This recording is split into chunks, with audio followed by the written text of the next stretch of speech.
From the relative safety of your cousin's uncomfortable guest bed, the events of the past evening seem like something that happened to someone else. Though you can still clearly picture the terror you felt in those moments. For now, you're safe and you're warm. Let's see, Tuesday morning awaits. Okay, let's wake up. You open your eyes. The sun has risen. The sun is shining. The birds are singing. You're still alive, and for now, you're safe. Your gaze wanders across the room to the window and the woods beyond. You wonder if monsters are lurking there right now, just beyond the trees. Because they are, because we recorded it on camera. So it has to be true.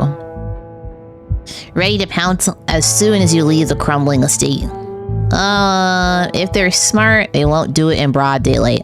A familiar unease settles into your gut, tangling into a knot of anxiety, wriggling as the events of last night play out in your head. You can't help but remember the sight of pale faces jeering at you as they carry Gretchen's poor little body into the underbush.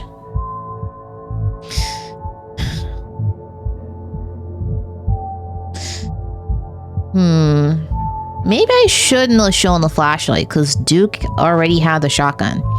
You're not sure if you'll ever feel okay again after what you've seen, but you can't stay in bed forever. Hunger pulls from the clammy depths of the mattress. Alright. Since we went off adventuring, let's get settled. Let's put your clothes in the dresser. You never wound up putting your clothes away yesterday. Might as well get that out of the way before you start the day. Look at this little critter. Just look out. You drag your suitcase over to the dresser and open the bottom drawer, and an opossum lurks within. It is quiet but angry. Oh, pardon me. You gently close the drawer, leaving the marsupial in peace. The drawer belongs to the opossum, and there's nothing you can do about it. Well, considering how old this place is, and if this place is, like, stunky, I wouldn't put my clothes in there. I keep them in my suitcase bag. I don't know what I took with me. You open the top drawer. It's empty. As good a place as you'll find to put your clothes. Based on the state of the house, you wonder if you'd have been better off keeping your clothes in your nice, clean bag, but there's no going back now. Yeah, let's poke around the closet. Oh, that's creepy. After what you went through last night, the last thing you need this morning was waking up to find that doll in your closet. Let's pick it up. You pick up the doll to examine it more closely. The foot reads, "Property of Alexandra." There's no way you're taking this with you. You close the closet door behind you. Let's look out the window. You creep towards the window, careful not to be seen by whatever might be lurking in the garden. But I saw that Wayne was there. For a second, you thought you saw movement. Is he stalking me? It could have been an animal. It could have been something else. Whatever it was, it's gone now. Maybe you'll head out there and investigate after you finish waking up. Let's check Stella. Let's check on her. It's probably a good idea to check in with your new friend. You can't imagine that she's holding up very well. Then a picture of a tired cat you found on the internet. Hey, how are you holding up? It might take her a minute to get back to you. In the meantime, let's go down the kitchen. Time to start your day.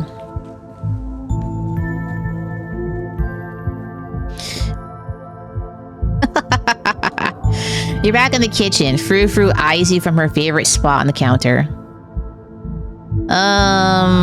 Excuse me, ma'am. You're back. Excuse me, ma'am, but may I pet you? May I pet your beautiful fur?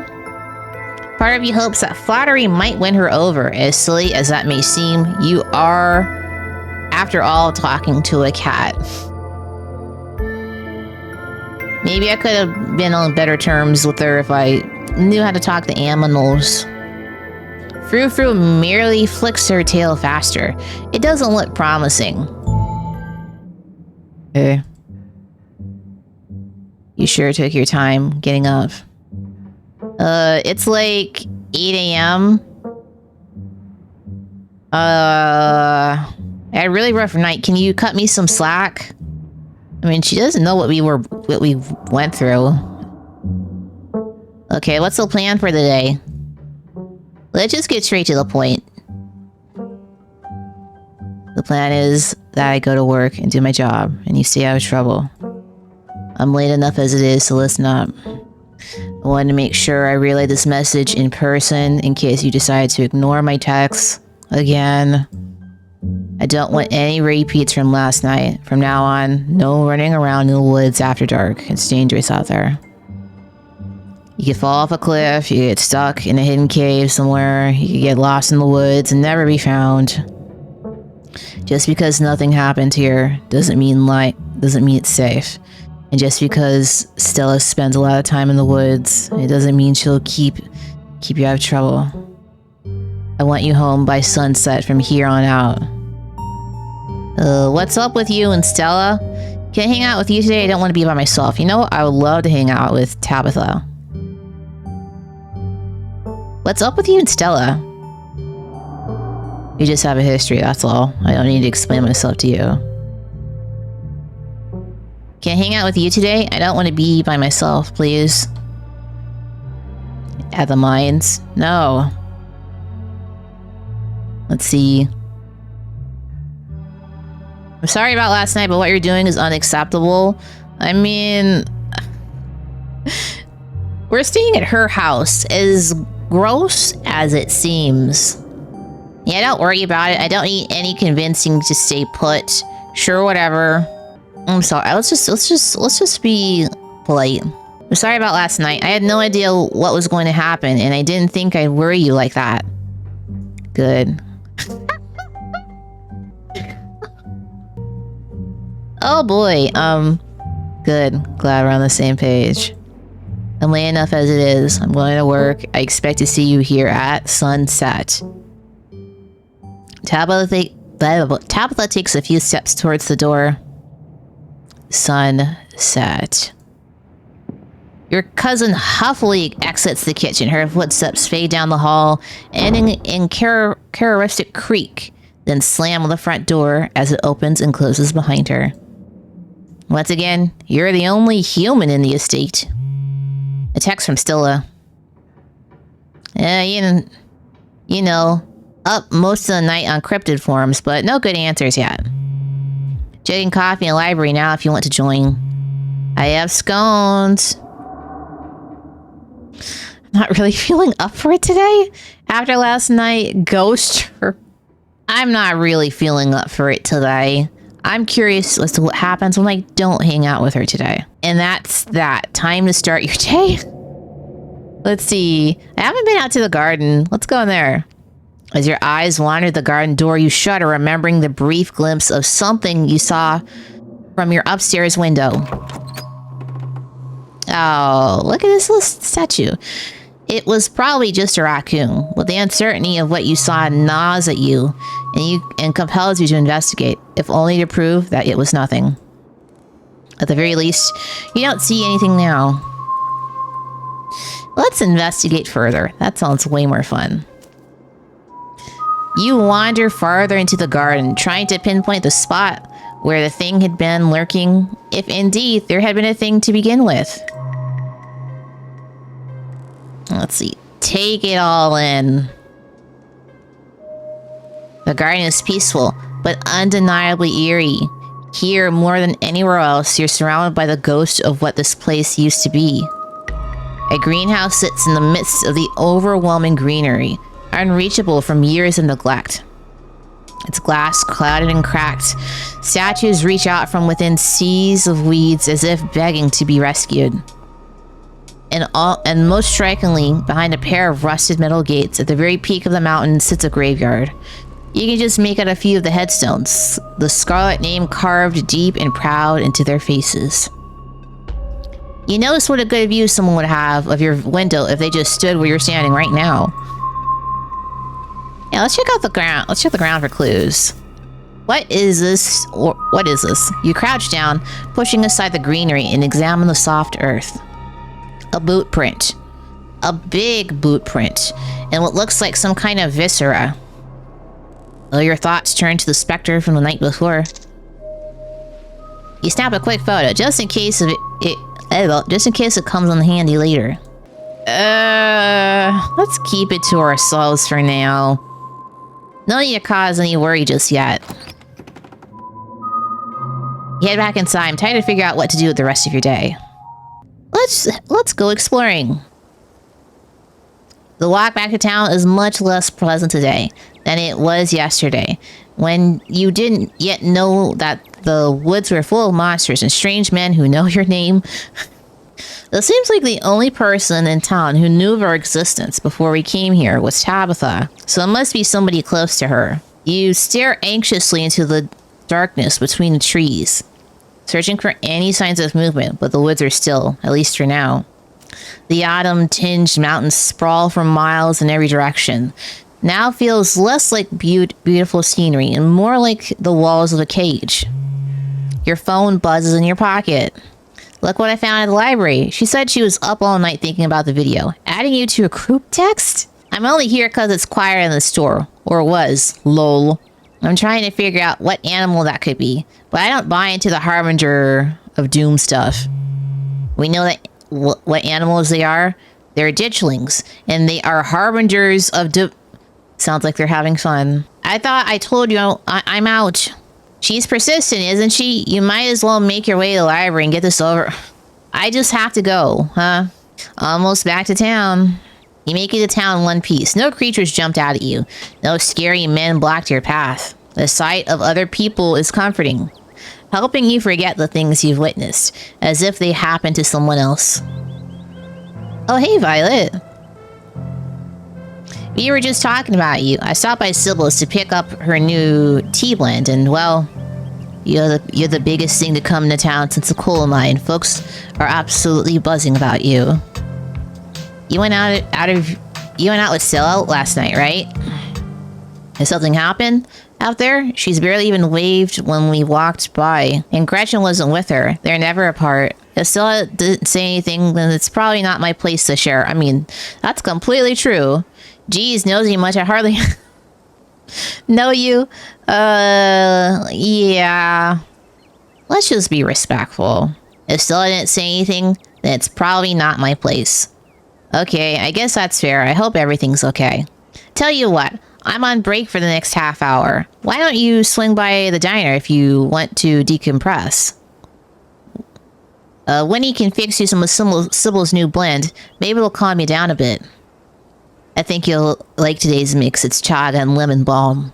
Should help ease your stress and tension. And if you feel like talking, I'll be all ears. Why is everyone so nice to me? It's so suspicious. But no pressure. Anyways, it's up to you. See you around, Violet. See you, Sybil. I guess it would be different if I was mean. Because there's tons of options where I could be mean or sassy. Take care now, Avery. I see you're a private person. I can respect that. You never know how someone might respond to hearing the truth of what you encountered last night. I better get back to it myself.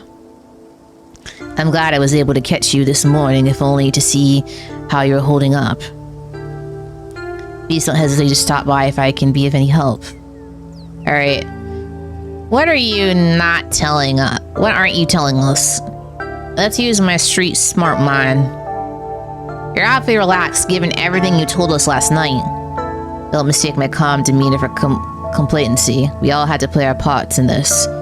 I've shared what I know about the ditchlings, and I trust that you and Stella have what it takes to get to the bottom of things. I'm so sorry to cut our conversation short, but I've got things that need tending to. Stay safe, Violet, and God bless. You probably have a bit of time before you need the library. Oh, man. Well, I've been to the diner.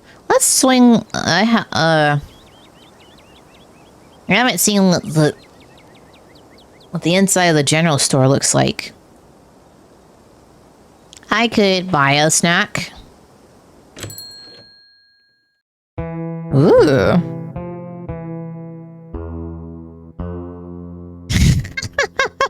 Can see the taxidermy possum.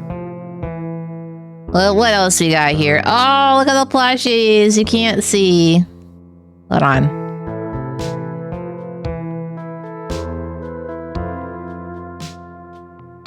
In the lower left. Look at him. Oh. Okay. Let's see. Pulled from the Scarlet Mine. Authentic rocks. Fresh. That little thing is full of pickles. Alright, I can dig this place. This is your first time seeing the general store in the light of day. A young man sits at the table by the register, too preoccupied with his phone to care that you stepped in. You should leave town. Everyone should leave this town. This place is dangerous. Okay, is this the East Coast? I went to buy chips or something. Do I talk to you or... Hi, I'm Violet. Let's just be friendly. I just got to town yesterday. Yeah, I know. Mom told me. If I want to buy chips or something, do I talk to you or... Let's see. If I want to buy chips or something here, do I talk... blah, blah, blah. He sighs. I guess, yeah. Kanika decided to skip work today, so of course whatever plans I had didn't matter.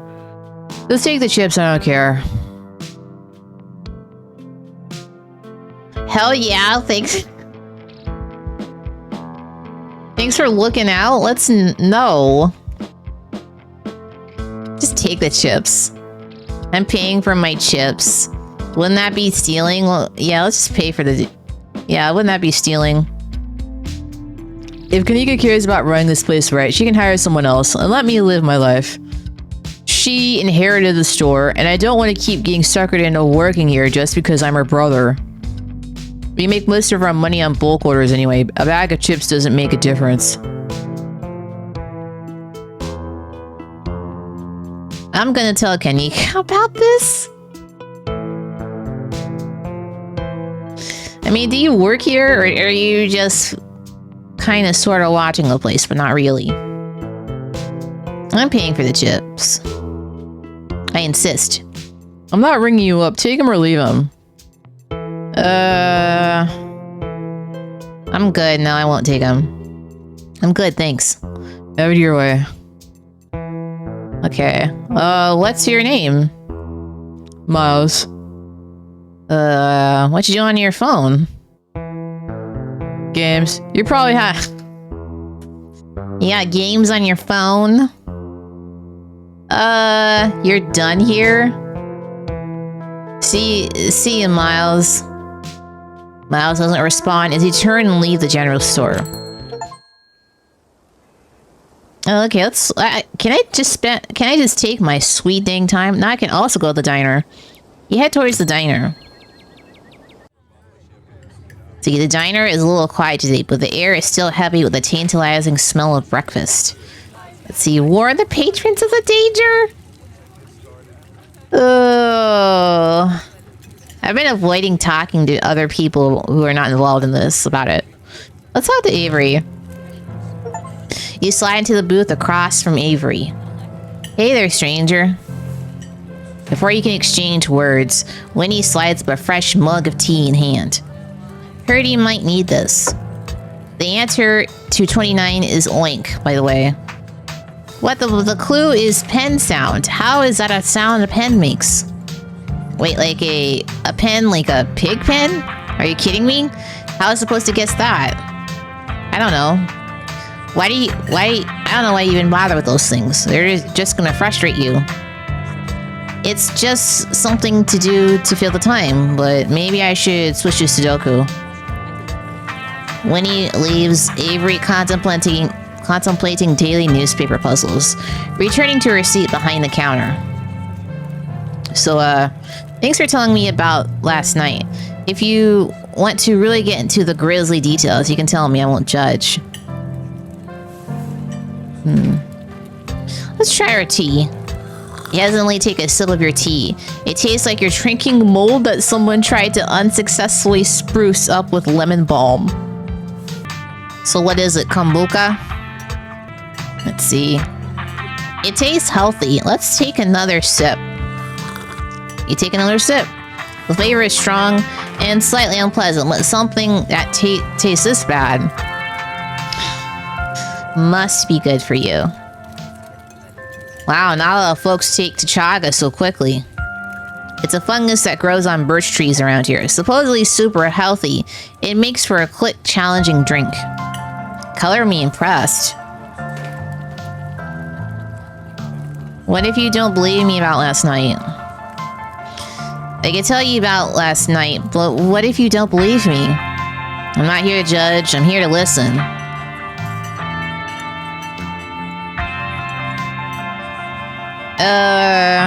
Okay. I don't know why I'm trusting him. He just seems so... Welcome. You spill the gleans. You spill the beans. Glad to have someone to talk to about the horrors you've witnessed. Wow, that's some heavy stuff. No wonder Stella seemed distant. Can't believe Gretchen is really gone. Seemed like the dog was gonna live forever. And monsters in the woods. I may not have lived here long, but I've never heard anything like that happening around these parts. Can't say I like the thought of it. I hadn't pegged you as a transplant. Where are you from? I moved here from Charlotte, gosh, 3 years ago? Maybe a little more? I've lost track. Aunt Winnie offered me a place to stay and a job, and who was I to pass on that sort of generosity? To be honest, it still feels like I just moved in. Practically everyone apart from the Cole folks grew up in this town, so it's like I am the perpetual new kid. Don't get me wrong, folks here are plenty polite and friendly, but there's a shared history I'll never be a part of. Do you regret moving here? I don't think I have. I don't think I have the choice to have second thoughts. I'm not going anywhere without Aunt Winnie, and there's no way she's leaving this place. Let's see.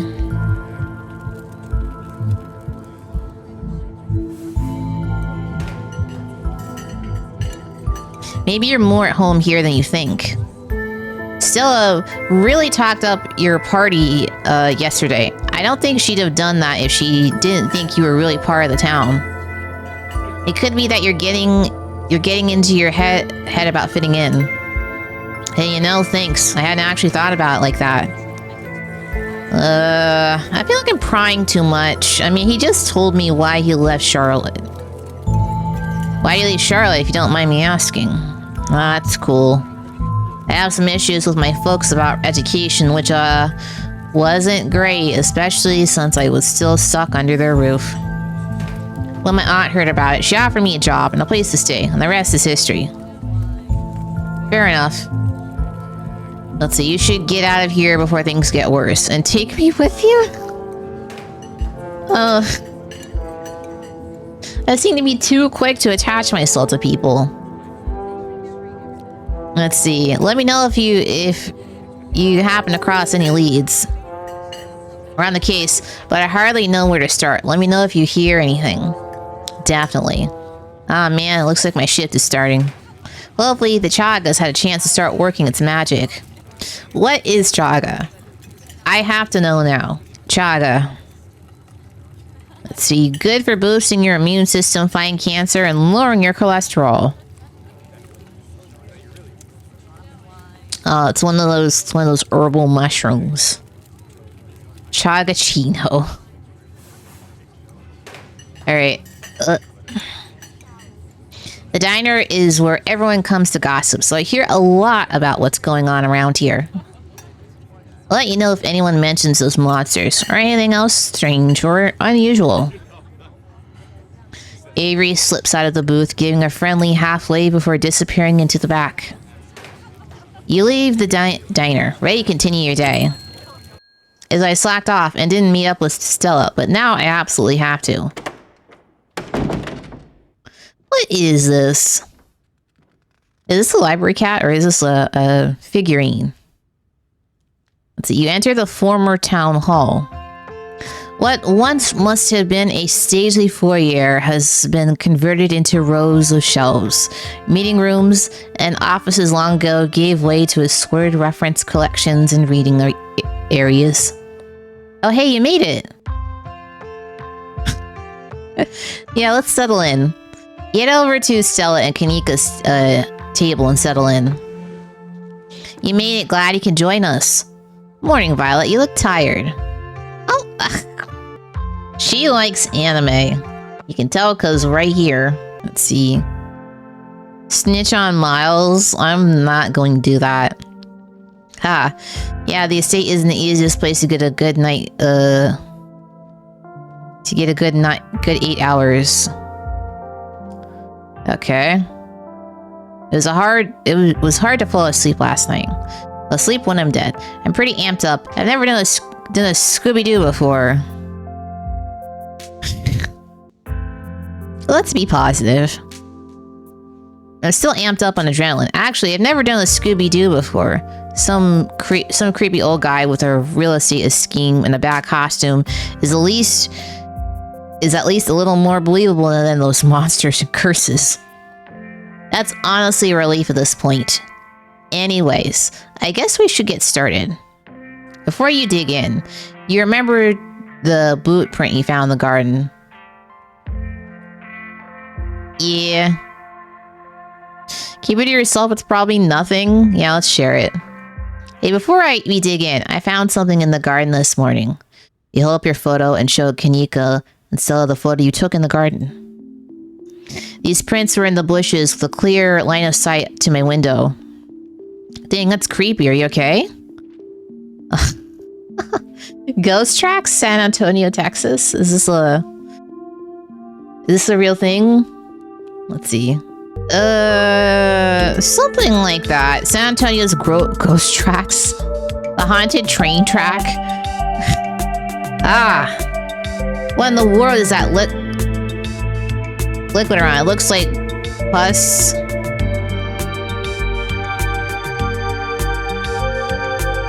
It was clearly Wayne. I saw him for a split second with his weird face shroud. I don't know what that was. Those boots are too big to be Tabitha's.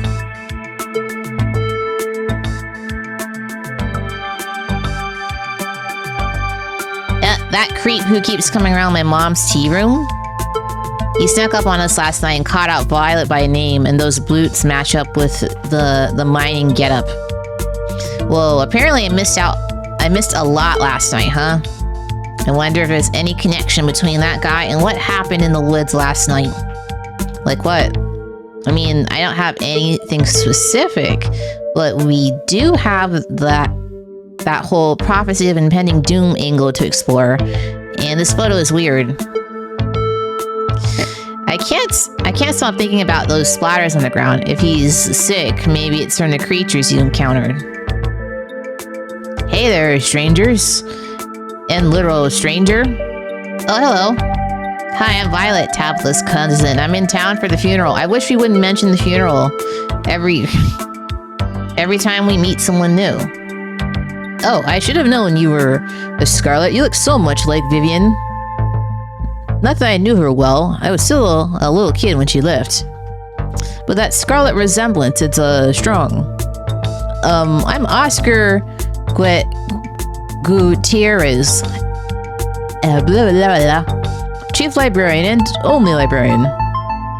Oscar's amazing. He practically built this library from scratch. Yeah, I'm a little jealous of what the kids around here get to grow up with. They don't know how good they have it.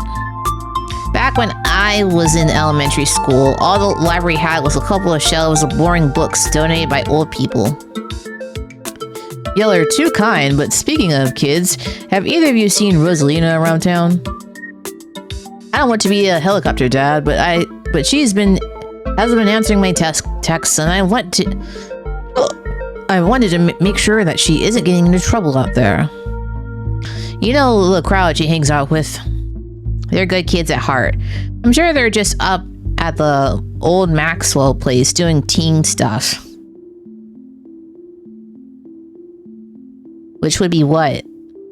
I went up there plenty of times in my day, but be sure to keep my eyes peeled.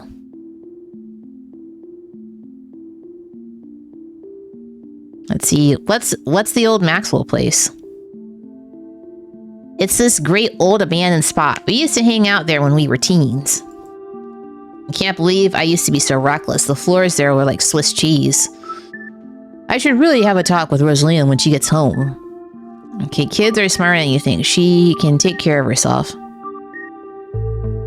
You might not want to let her run off like that anymore, though it's not as safe as it usually is around here. Is that so? Kanika's right. There's some weird stuff going on out in the woods. That's actually why we came in today. Have you ever heard of creatures called ditchlings? They're a type of cryptid that show up around places on the brink of disaster. They kind of look like the Pillsbury Dope.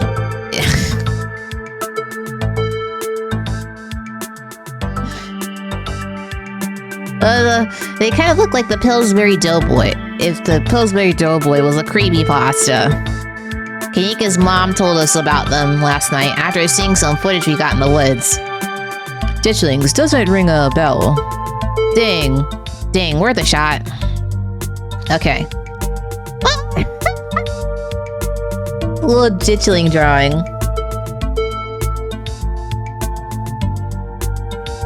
It's strangely adorable. Okay, if you were, say, trying to predict a horrible disaster that may befall our town, where would you start looking? Well, obviously, the Scarlet Manor looks like it's about to fall off the edge of the cliff and perhaps onto the town, which could be a problem.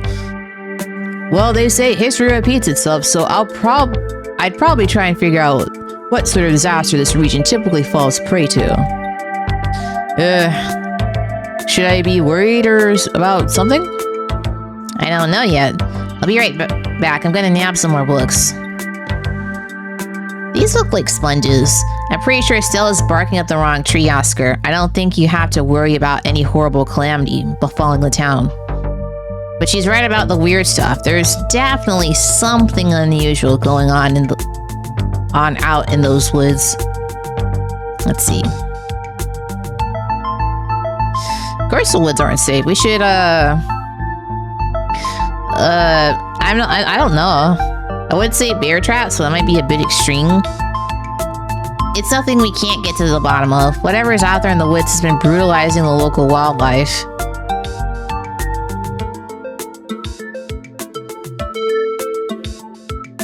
Yeah. But the woods aren't safe. I'm gonna try calling Rosalina again. Oh, his phone case looks like a Dewey Decibel card. I'm sure she's fine, really. Rosalina is a smart kid. She knows better than to go around getting into trouble. And we'll make sure to keep our eyes peeled. Thanks, Kanika. And Violet, if you see a 13-year-old girl with a black braid and glasses, would you let her know her dad is worried about her?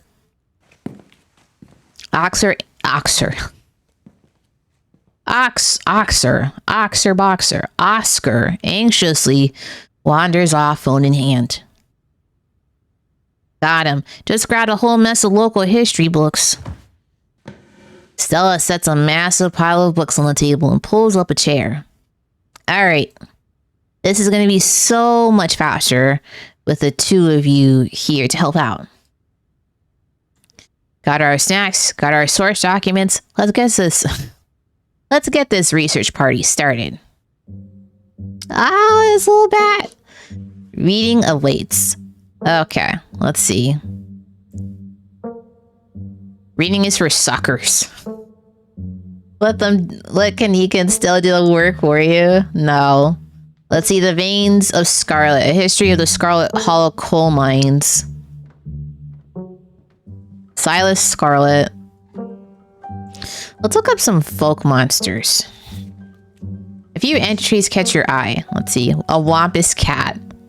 A large cat-like creature with a loud howling voice, often said to sound like a woman crying out in pain. I thought the Wampus cat had more than 4 limbs. It had 6 limbs. Often linked to Cherokee legends. Some cite the Wampus cat was originating with the story of a woman who sought vengeance against a monstrous cat demon for driving her husband mad. She hunted it down and by wearing a bobcat mask, tricked it into using its own vile magic on itself, freeing the people of their region from its evil. Others say the creature comes from the story of a woman who wore the pelt of a wild cat to witness forbidden hunting rites. The hunter of a village gathered to perform the rites. She watched in secrets from underneath the cat's pelt, but was soon discovered. For her indiscretion, she was fused with the pelt and transformed into a creature that was neither human nor cat, forced to wander the wilderness, feared by all. Her calls are those of great sadness and serve as a warning to anyone who dares go against tradition. What is a Tommy knockers? Enigmatic cave-dwelling creatures primarily known for causing mischief. That just looked like a goblin with a hammer. Tommy knockers originated in Cornish mythology, spreading to the United States when Cornish immigrants began working in the Appalachian mines. They're named for the knocking that can be heard from seemingly within the walls before cave-in. I'm in your walls. According to some, the knocking serves as a benevolent warning. Others believed that the creature has stolen hammers to the supports of mines and collapse them on whoever is unfortunate enough to still be inside. They are traditionally thought to be impish, leprechaun-like beings, but some claim they are the spirits of dead miners forever cursed to haunt their final resting place. Okay, let's look at the talipo, a small creature with a long tail and wide yellow eyes. There was a hunter who lived in a tiny cabin in the middle of the woods, all alone with his hunting dog. One night after a particularly bad week of hunting, both their stomachs empty, the hunter spied something out of the corner of his eye. Some small creature had gotten into the cabin through a hole, and before he could even figure out what it was, he'd drawn his gun and fired at the thing, his hunger guiding his actions. Ew. But it was quick and ran through its hidey hole and out of sight, leaving only its black tail shot off by the hunter's rifle. I guess this will have to do.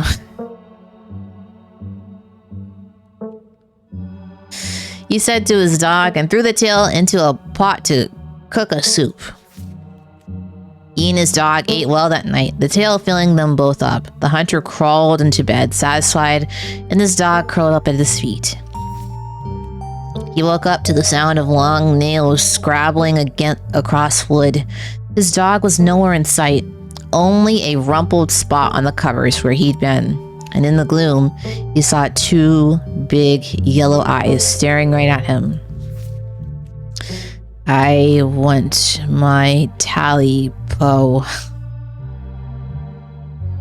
Okay, is this where the writer from Scary Stories to Tell in the Dark wrote the story about eating the big toe? A high, hoarse voice croaked from the darkness. Go away, he screamed at the thing. But it stepped closer to him, still shrouded in darkness, the sound of long claws dragging across hardwood accompanying its movements. I want my talipo, the creature growled again. I'll get the dog after you, the hunter squeaked, his voice catching in his throat with fear. But there was no dog to be seen. I want my talipo! Before the hunter could so much as scream, the creature leapt from the darkness, long claws stretched out towards the hunter. No one was sure what the creature did to him. Well, he got his tail back that night. But the next morning, all that remained of the hunter, his dog, his cabin, was a chimney standing alone in the woods. Damn. It's brutal. You close the book and put it back. Let's see. Let's look at the flip through the veins of Scarlet, the history of the Scarlet Hollow coal mines. There hasn't been any history of fires or explosions. Forced into retirement at age 50 due to a war injury from his time in the Indian Wars, exacerbated by his short stint serving as a captain in the Confederacy, Silas Scarlet also lost his eldest two sons to that bloodiest of wars, leaving his third eldest son, Andrew Jackson Scarlet, to take charge of the mine. Under his leadership, the mine prospered, undoubtedly in part due to the growth of the railroad industry. Managed to evade the coal union for decades, making them one of the most profitable mines in the country.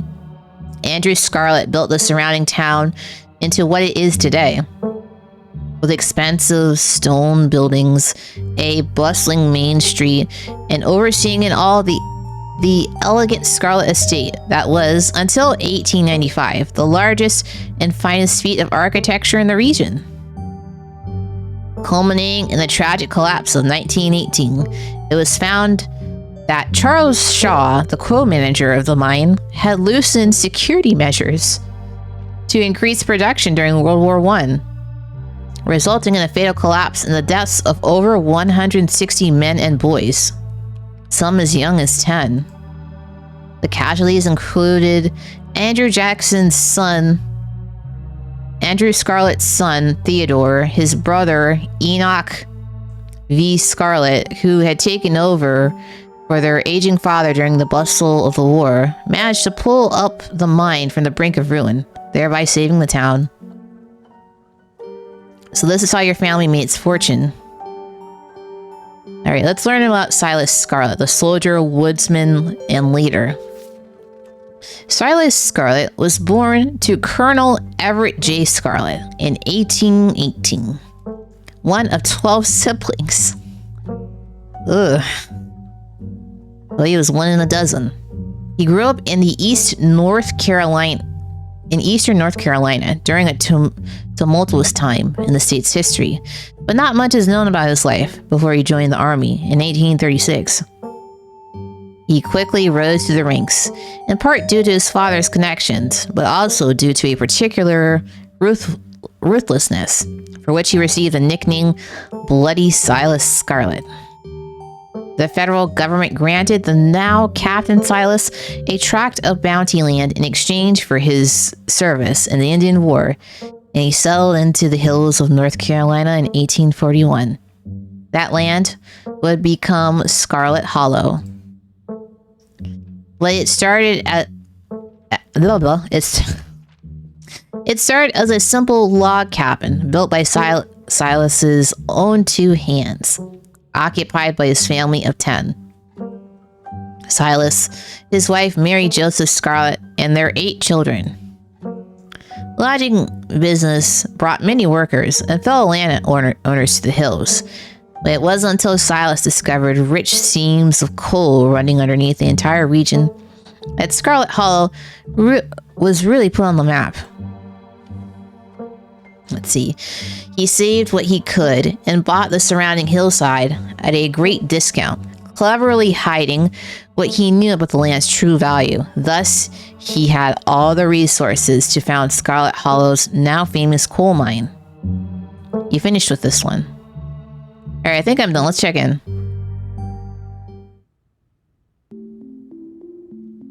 Alright. If we're going with what Kanika's mom told us last night, I think we can rule out any natural disasters as what brought the ditchlings here. But not nuclear incidents. Looks like our state has a history with those. What about y'all? Find anything? Before you can respond, a handsome black cat leaps on the table. Stella quickly slams her book shut. Ah, hey Pixel. This one looks friendly. You know, you might want to close your book. He loves to rip up any paper he can find. Ha, don't worry, little guy. I didn't forget your treats. Pixel immediately goes to town on Stella's streets. Sorry if Pixel is bothering y'all. Hopefully he hasn't gobbled up any of our books. He can't stand the thought that people might pay attention to anything that isn't him. Okay, why do you let a paper shredder freely wander the library? Have you seen this little guy's face? How could I say no to that? Let's just leave him be. You decide to leave Pixel be. The cat curls up on the table, fast asleep. Alright, I'd better get back to shelving. Let me know if y'all need anything. That's a fine loaf.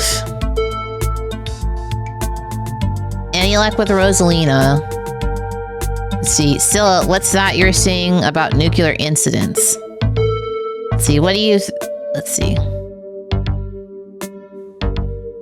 There was nothing about the ditchlings in the Alpatching folk monster book. I don't know. Let's talk about the nuclear incidents.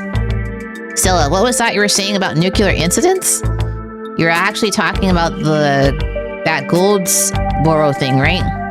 Yeah, apparently in the 60s, a B-52 carrying a live warhead broke up mid-air and dropped a couple of bombs. A fascinating bit of history there.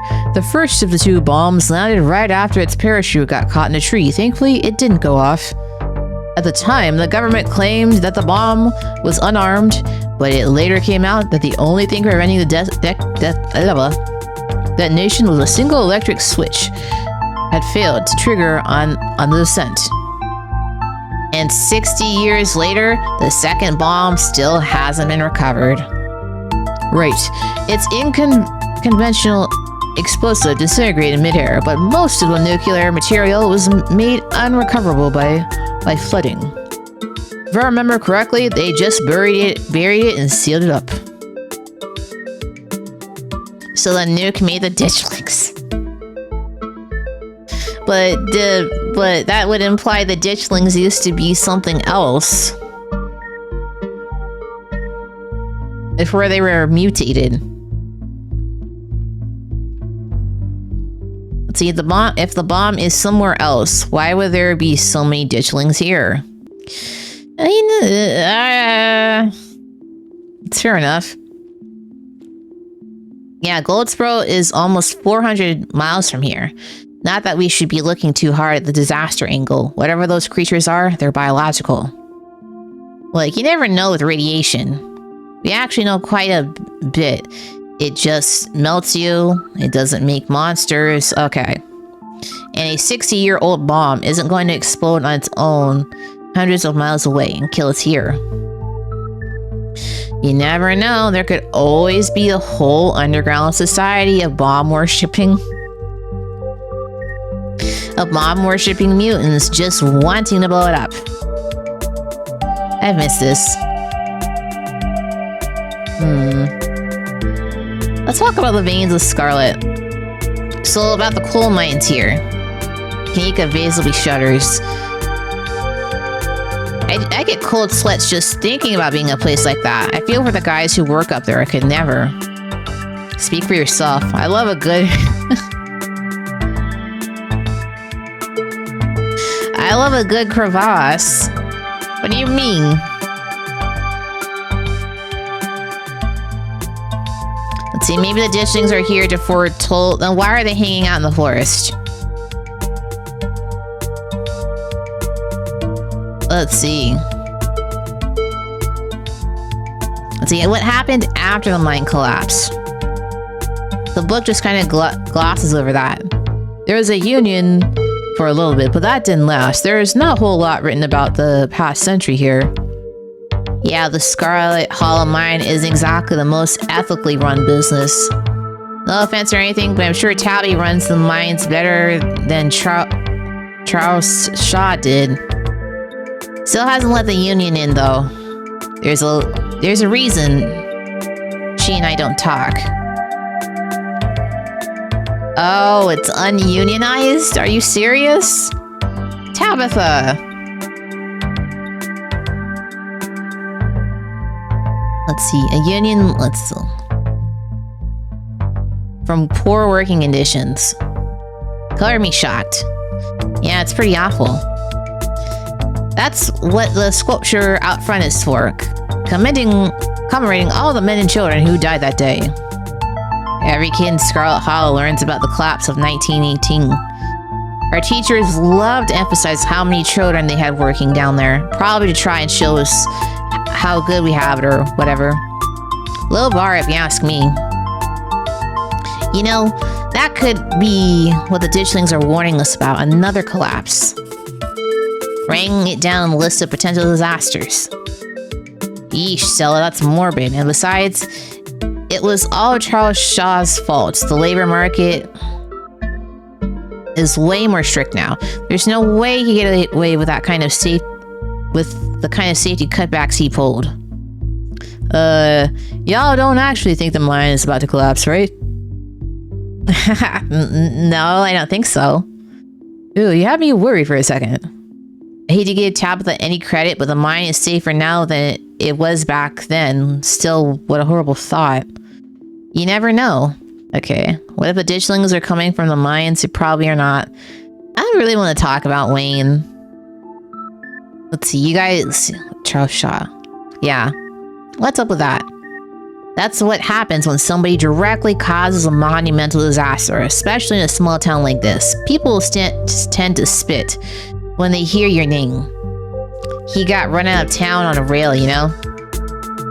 And that's not a figure of speech. Back then, they actually tied you to a rail and ran you out of town. There's a big mural of it over on the far wall. Is there? Oh, that was him. That's what that was. He got off easy, if you ask me. Okay. No, they're not here for that. I'm not sure I agree with the collapse angle, but the mines seem important. The whole town is built around them.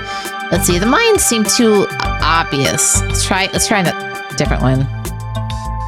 Maybe, but pretty much every part of this town is built around them. Sure, but we're also surrounded by plenty of remote woods and mountains. Violet is right. Just because something seems obvious, it doesn't necessarily mean it's right or relevant.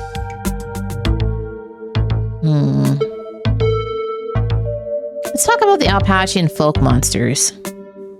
Wait, let's talk about Wayne. Because we really haven't talked about him that much. Do you think Wayne factors into any of this? I honestly wouldn't be shocked. There's something seriously wrong with him. Like, I can viscerally feel it in my guts. Maybe he's sick. Maybe that has something to do with what you saw in the woods. I don't know. I'd buy it. So, Alpatchian folk monsters.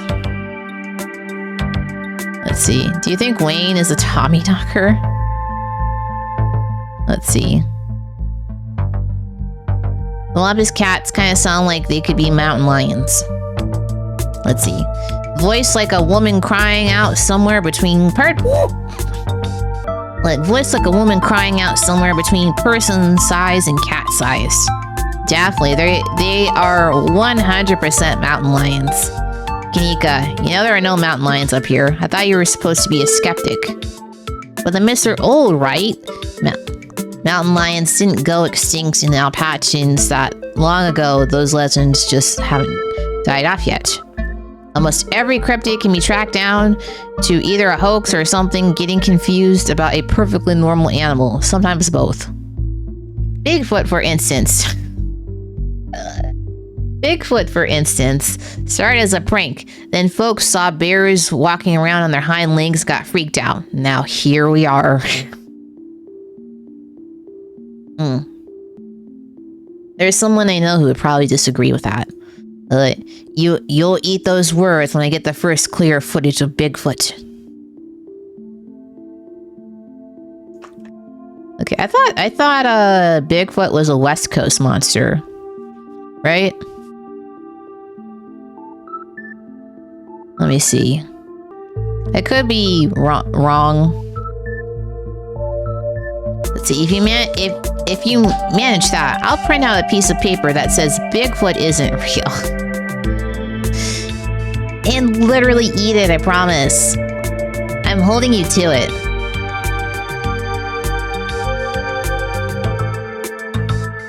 Okay, wait. What? There was? Stella, there was a literal mountain lion in the ditchling nest last night. Maybe it was a bobcat. They can get pretty big, you know? I wasn't really paying attention. Too much was happening. Okay. See, my mom used to tell me that I'll just call it Talipo, because that sounds more fun. I can't believe I forgot about that one. It scared me so bad I didn't eat soup for years. I thought a monster might try and dig it out of my stomach if I did. I love that one. There's this old chimney in the woods that I used to think was the chimney from the Talipo. The one that was left after the thing did whatever it did. What? Now I know that's just because chimneys don't burn down, and wooden houses do. It doesn't mean it's not the chimney from the Talipo. I've camped out there a couple times and seen some pretty spooky stuff. Yeah, I watched the video. You saw raccoons. You're gonna get rabies one of these days chasing after wildlife like that. What can I say? I like to live on the edge. Do you think the ditchlings are Tommy knockers? I don't think so, because they were like putting their, I don't know, what are they? They're putting like larvae inside the animals. Do you think the ditchlings are Tommy knockers? What with the whole warning thing? Good thought, but Tommy knockers live in mines. That's like their whole thing. I gotta write down though. Let's see, Tommy knockers are literally just a sound that happens when a bunch of rocks and wood are about to collapse. Are they? Or are they sound of mysterious creatures pounding on the rocks and support beams with hammers to cause a collapse? There's simply no way to know. Let's move on. Let's see. Do you think there's a cult here? You lean in quietly and whisper to Stella and Kanika. You think there's like a cult here? Let's see. Maybe the ditchlings were in...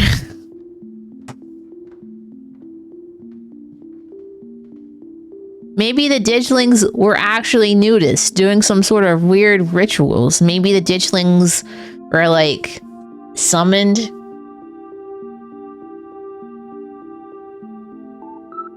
A lot of folks here feel tense and closed off. I really don't think there's a cult here.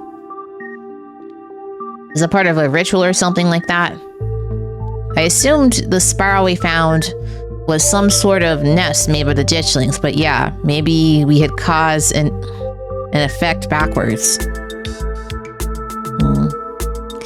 It's much more likely that thing was a nest than it was some sort of magical ritual site. There's so much to read about here. If I overlook something, I am probably going to regret it. Have you had any luck with Rosalina? No, not yet. I knew it. Not yet. I knew a teen would be a handful, but I didn't think it'd happen overnight. I'll probably head out once you're all done and check in on her usual haunts. Okay, Silas Scarlet. So Silas Scarlet. Rich guy in the south? I should have known it wouldn't be pretty. What? I guess he was a product but different time. Who knows what future generations will think when they look back on us. Let's see. He did not seem like a great dude.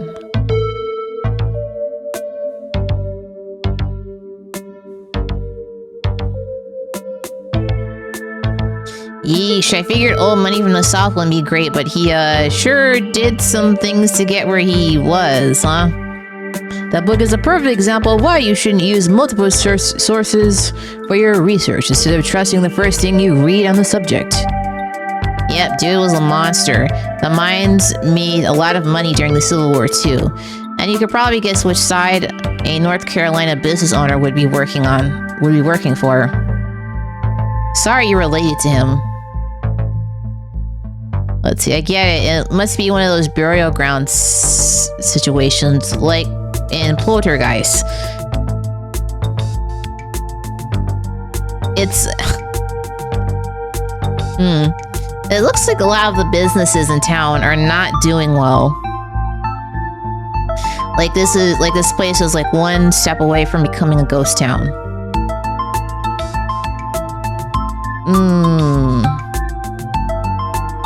Do you think the ditchlings are here for retribution? That seems tenuous. Assuming Kanika's mom is right, they're here as an omen, not because they're going to do something themselves. I think we know how I feel in the matter. What do y'all think? Maybe we should go to the mines. There was that collapse a while back, and a lot of people died.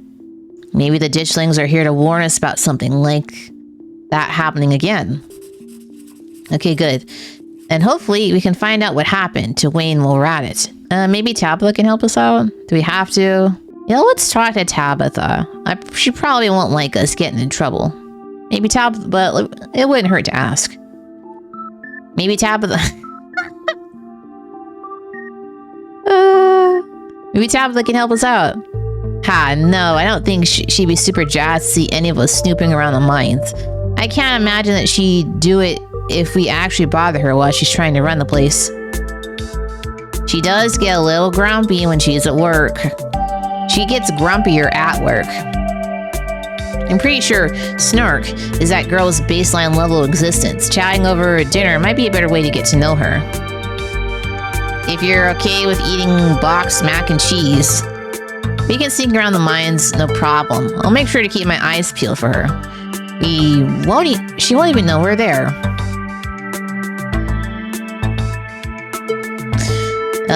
Look out, us going out on a caper together. I miss this. I missed it too. I mean, sure, it's not under the best circumstances, but I've been so wrapped up in running the store, I didn't realize how much I missed being able to hang out with you. Though there is something missing. Reese. I really miss that dude. I can't believe how long it's been since we've seen each other. Have you seen him lately? Nope, I tried to plan stuff, but he's been too sick. I didn't realize it was getting so bad. My poor guy. You know, we could just pop over and surprise him. He seemed excited to meet Violet. Maybe we'll finally get him to leave his little cave. Hell yeah, let's do it. Alright, let's roll out. See ya, Oscar. We'll let you know if we run into Rosalina. Thanks, guys. I'll keep y'all posted.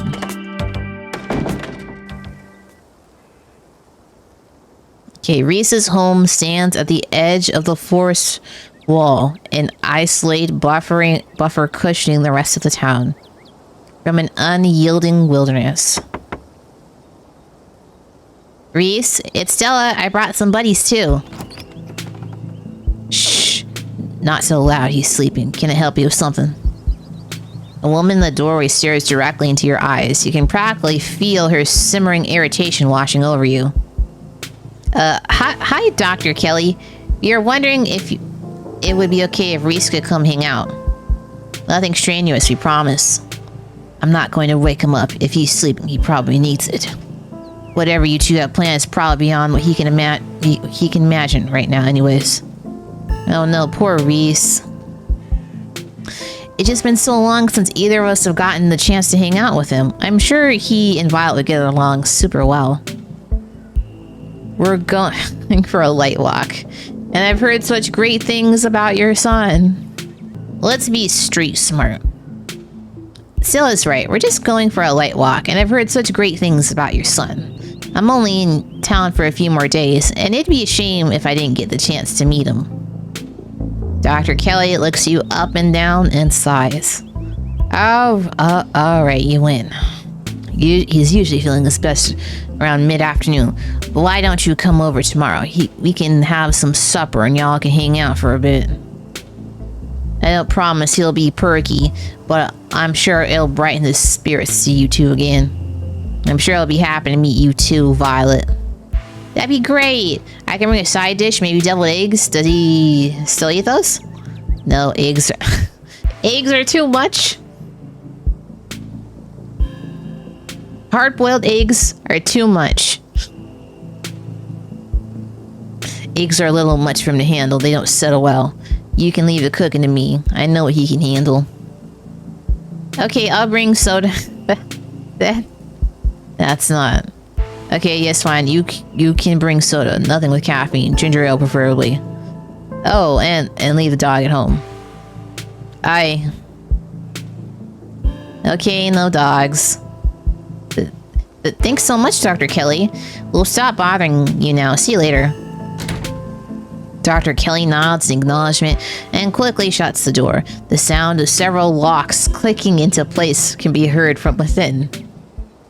Okay, that's suspicious. God, that woman makes me nervous. Are you okay, Stella? I'm fine.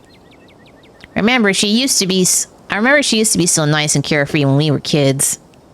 She always had the best stickers when we had to get her shots.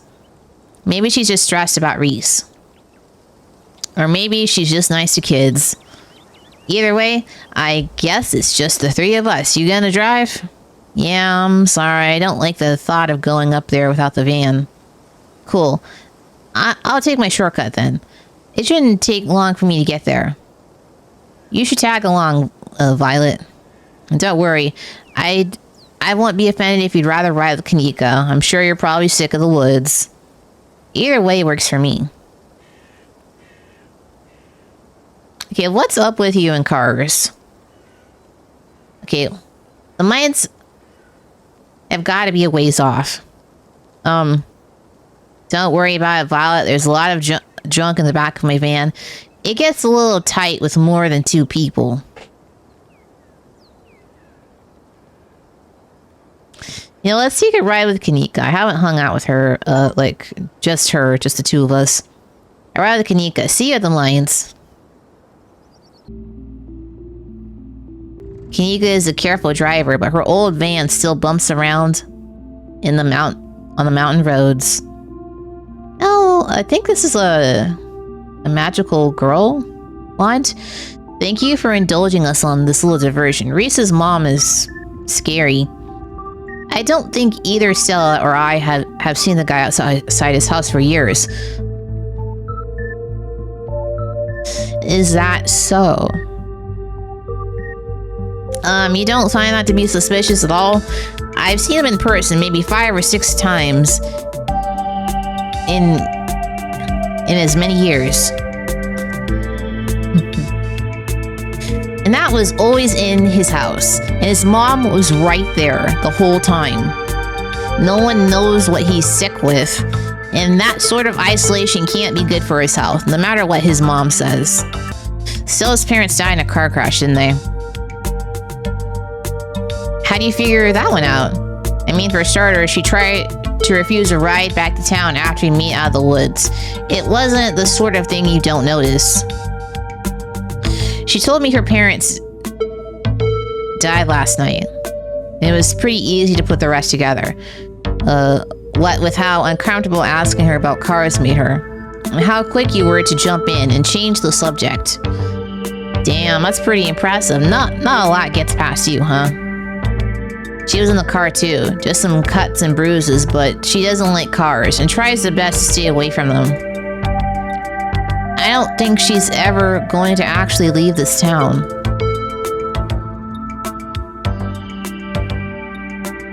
Has she seen someone like a therapist? Good luck finding a therapist within walking distance of Scarlet Hollow. I don't think that's something Stella'd go for anyway. She likes to solve her own problems. Oh. So what's actually going on with Reese? Good question. I wish I knew. His mom's been saying he's sick for years, and it's not like she's wrong about it. He's been a wreck the few times I've seen him. Maybe he's not actually sick and his mom is like super controlling. But he is an adult now, right? That's rough. Yep. He's down with the sickness.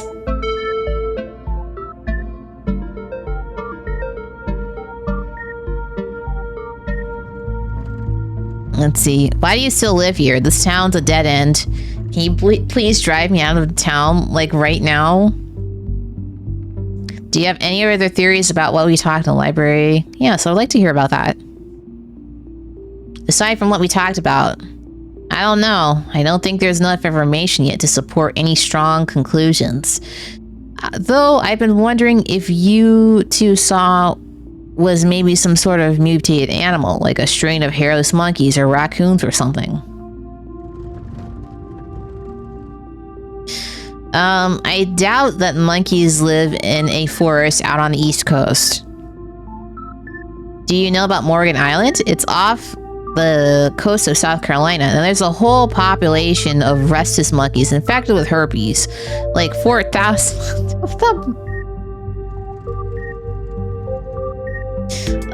You can't. That's not true. I hope not. Maybe the ditchlings are some sort of alopecia research monkeys. They were not. No. You don't know what I saw. And did you not see the video? Which sounds ridiculous now that I've said it out loud. Forget I said anything. Let's see. What if they were aliens? Those, they could be aliens. Those things were not monkeys. I saw them with my own eyes, and they were too messed up to be anything like monkeys. I mean, that doesn't rule out lap monkeys, right? Could be that whatever made them hairless also caused weird slowing or altered their proportions. But like I said, we don't have anywhere near enough information. Reject humanity, return to monkey. I'm afraid not. I still have to pay bills as well as pay taxes. So no can do. Let's see.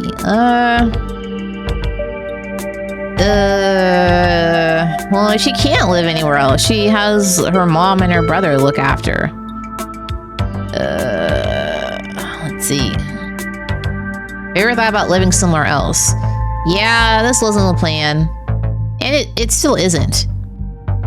I was actually a couple of years into vet school, top of my class, I add, when my dad died.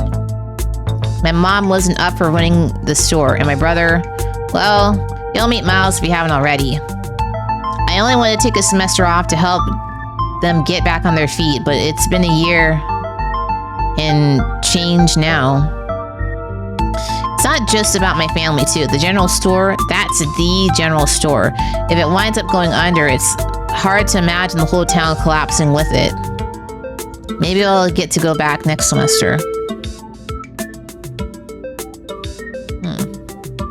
Vet school, just like Stella's mom. You know? I never really thought about it that way, but yeah, I guess you're right.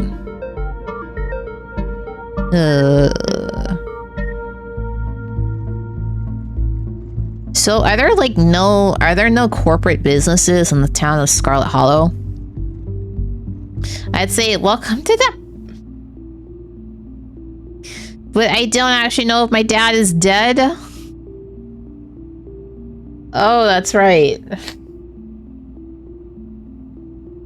Because our mom, air quotations, left the town of Scarlet Hollow a long time ago, so we don't know who our dad is.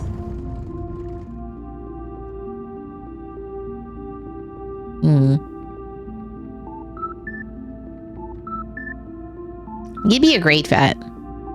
I've seen how thorough you are about research, and not everyone would care enough about their family to take time off like you did. Ah, shucks. I was really into biology during undergrad, and growing up around Stella and her mom gave me a special kind of love for animals. Let's see. Okay, let's say we met her brother. What's up with your brother?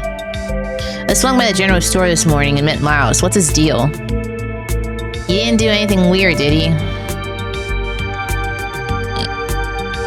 Let's see, he was on his phone the whole time. I mean, he was. He was fine. I was just curious. Hey, I wanted to buy some chips. And he was like, Yeah, you can just take some. I don't care. Yeah. He was on his phone the whole time. Oh god, I bet he was playing that Dragon Ball game. He spent like he was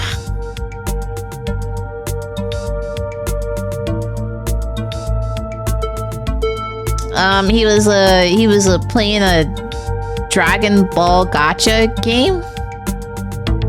Don't get me wrong, he's family, and I love the guy, but he sure doesn't make it easy. Nerd.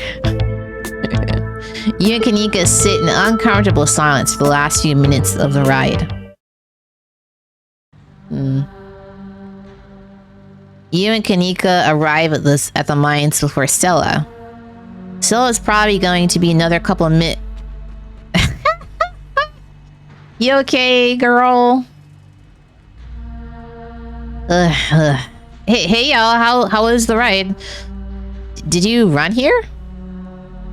Yep, I felt like getting the run in. I didn't want to keep y'all waiting. You didn't run into any of those creatures, did you? Nope. That makes sense. They're probably nocturnal. I don't know if I should feel relieved or disappointed. You want to see me running that mountain and back? You want to see me do it again? But we're all here. What's the plan? I guess we just go talk to people.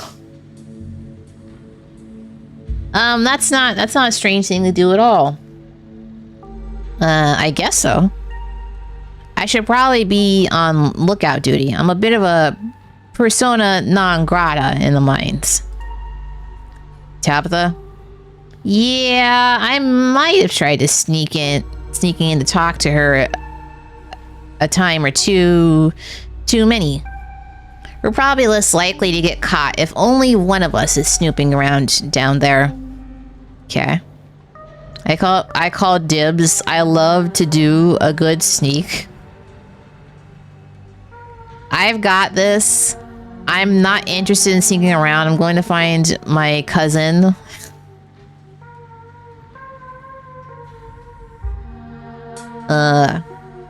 Let's see. See, if Stella's on lookout duty, and only one of us is going in, what's the third person doing?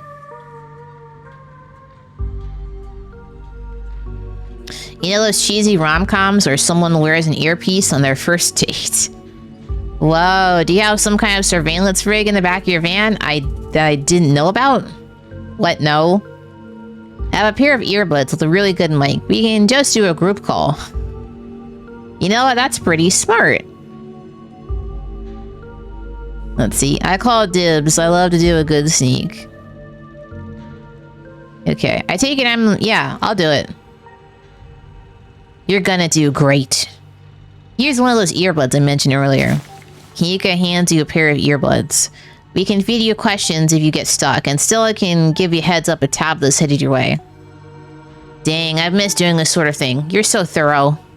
Ah, thanks. I'll do my best. I do my best. Let's see. I guess we should part ways and start the call, yeah? On Discord, maybe? I'm joking. I'm pretty sure you can do group calls through phones. Like normal people. Stella and Kanika break off, leaving you alone at the entrance to the mines. Your phone buzzes. Hey. Can you hear us? Try saying something. When people notice I've got earbuds on,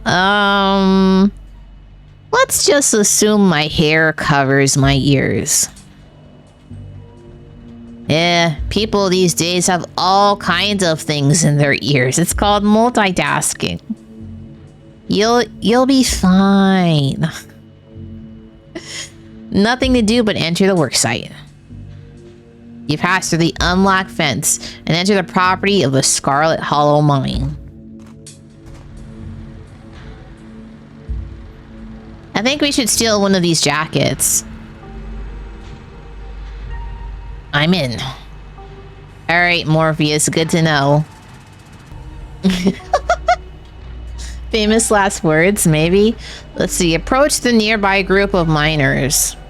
Okay, so I assume this is Tabitha's office because her BMW is out here. Just to be sure. Let's go talk to Tabitha directly ourselves.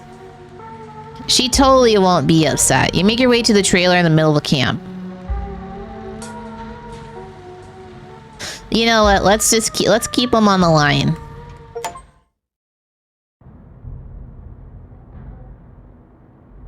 Who is this? Is band October. Let's see. If you see this girl, tell her to leave. And her little dog too. Why does she have pictures of Stella in the office? I'm the boss.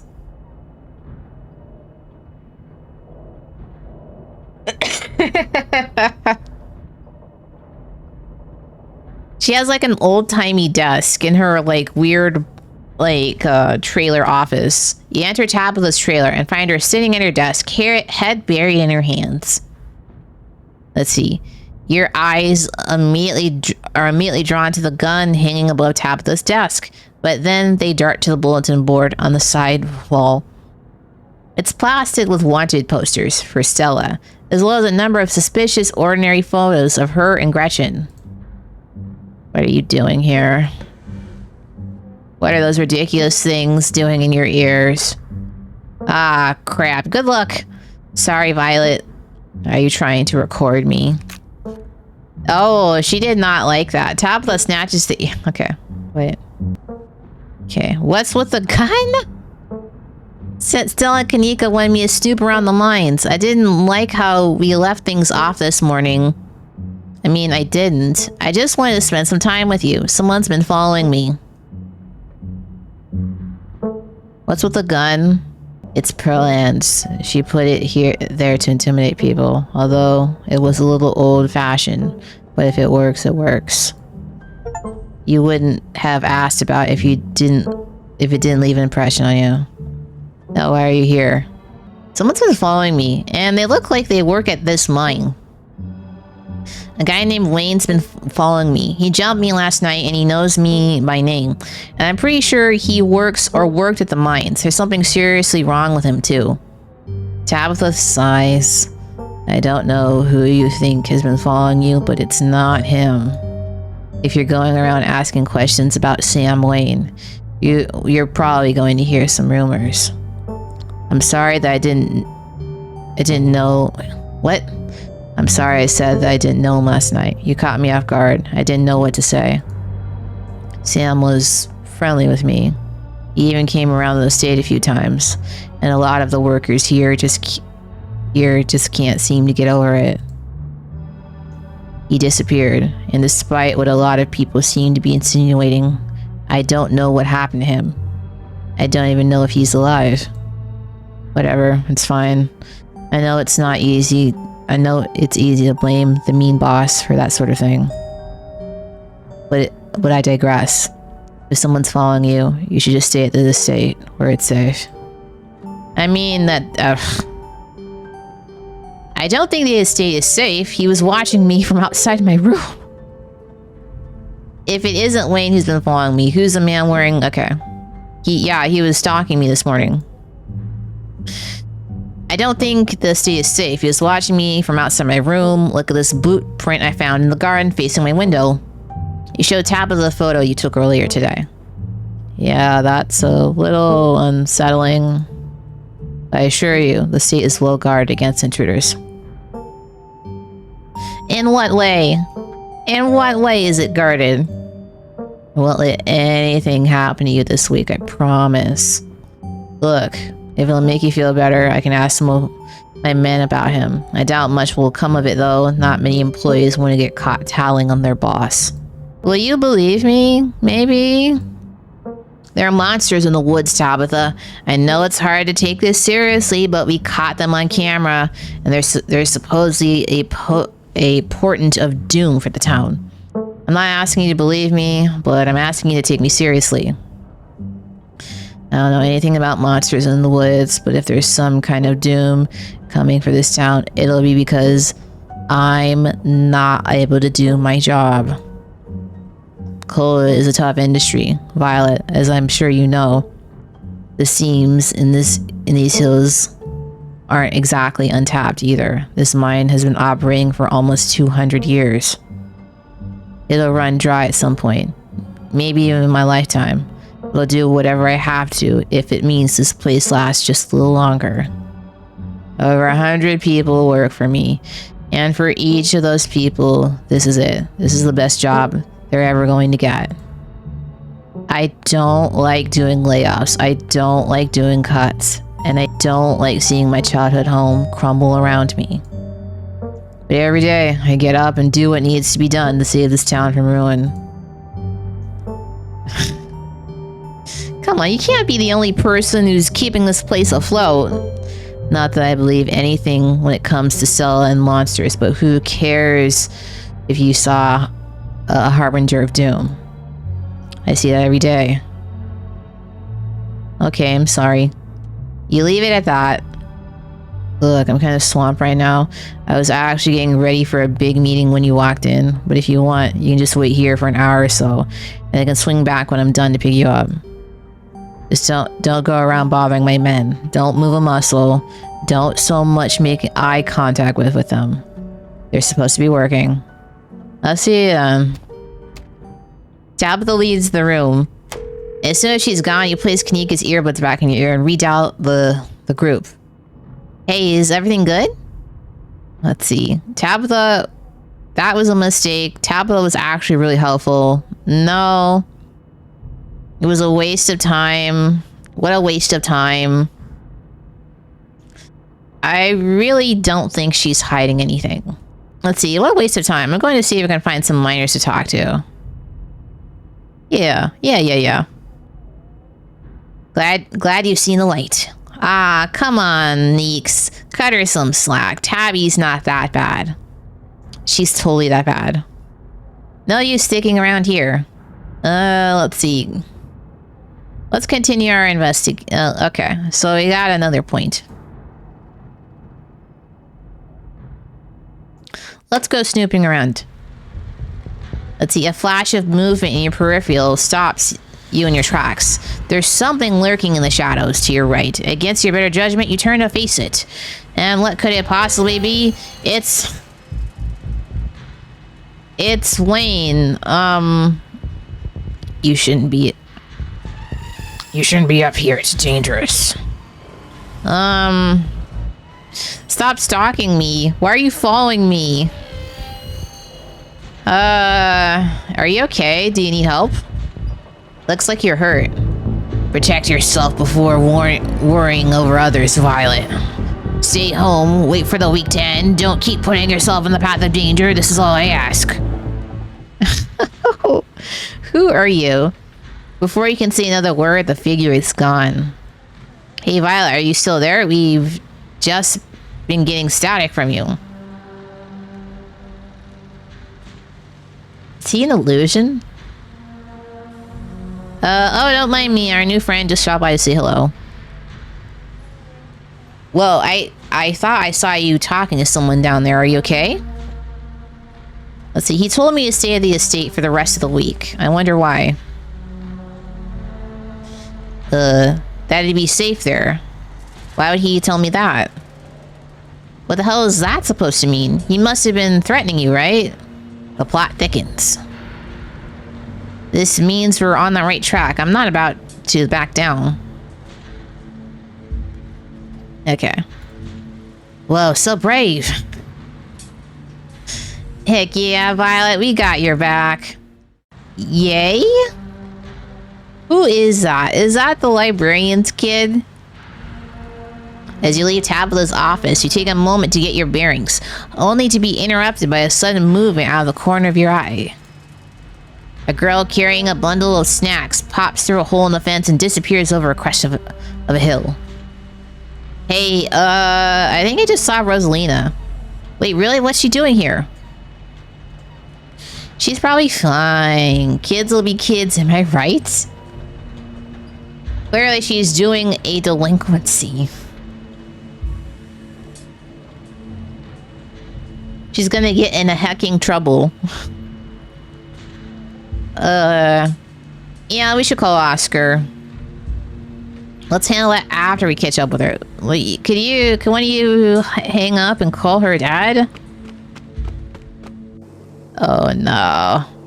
You rush over the hill and get your bearings. The sound of active mining fades into the distance. Rosalina is nowhere to be found, but dusty footprints point toward a nearby mine. She didn't. I guess the old Maxwell place doesn't cut it as a secret hangout spot these days. But the Shaw mine? That place shut down like 100 years ago. After a collapse that killed over 100 people. And here I thought Stella would be the one to drag me to an abandoned coal mine. Okay. Maybe we should just wait outside. I guess we should go after her, right? Have teens always been like this? I mean, I can't leave her in there. Yep. Yeah, let's head in before someone gets hurt.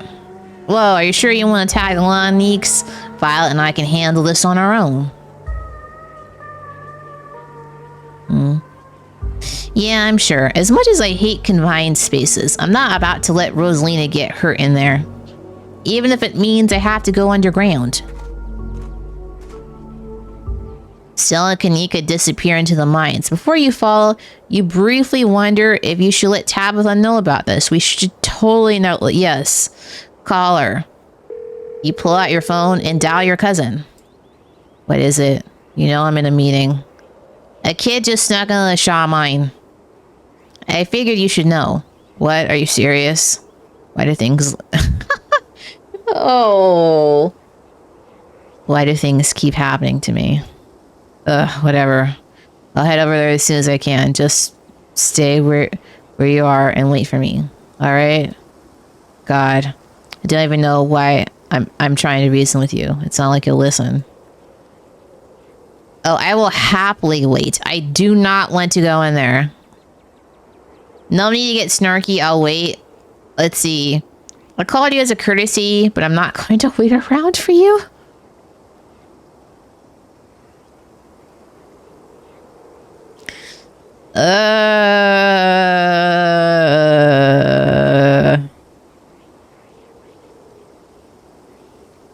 Well, I mean, if I just lag behind a little bit, should be okay. I called you as a courtesy, but I'm not going to wait around for you. I swear to God. I'm sorry, but my mind's made up. You hang up the call. You take a deep breath and follow your new friends into the mine. Inside the mine is warmer than you'd expected. The air thick and wet. The ceiling hangs much lower than you are tall, forcing you and your companions to hunch over. Oh, this is dangerous. Your legs bent in a painful squat as you begin navigating the maze of corridors. Hey, you made it!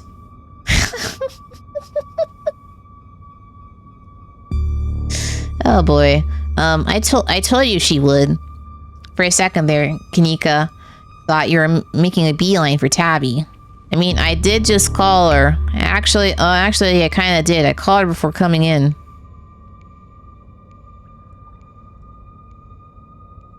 Are you kidding me? I thought you learned your lesson about that woman. Tabitha is not your friend. Oh, I don't know. Maybe it would be a good idea to call for some backup. Since no one else knows we're here except for her. Well, what matters is the gang's all here. We'll find Rosalina in no time. The deeper you progress into the mine, the heavier the air becomes. Coal dust hangs in the thick clouds around you, even though this place was abandoned over a century ago. Jesus, it's cramped down here. Does anyone else's chest feel tight? Yeah, abandoned mines are way more claustrophobic than most people expect them to be. And this one's real bad, you know? Because of the child miners, or should I say the minor miners?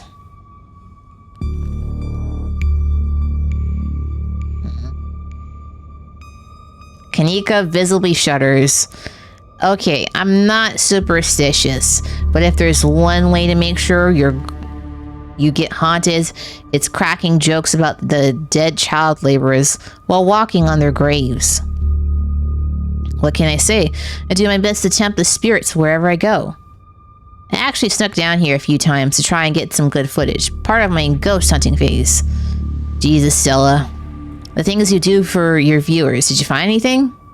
I wish if any place in Scarlet Hollow was actually haunted, it'd be this mine, hands down. She hurts my intelligence. I are smart.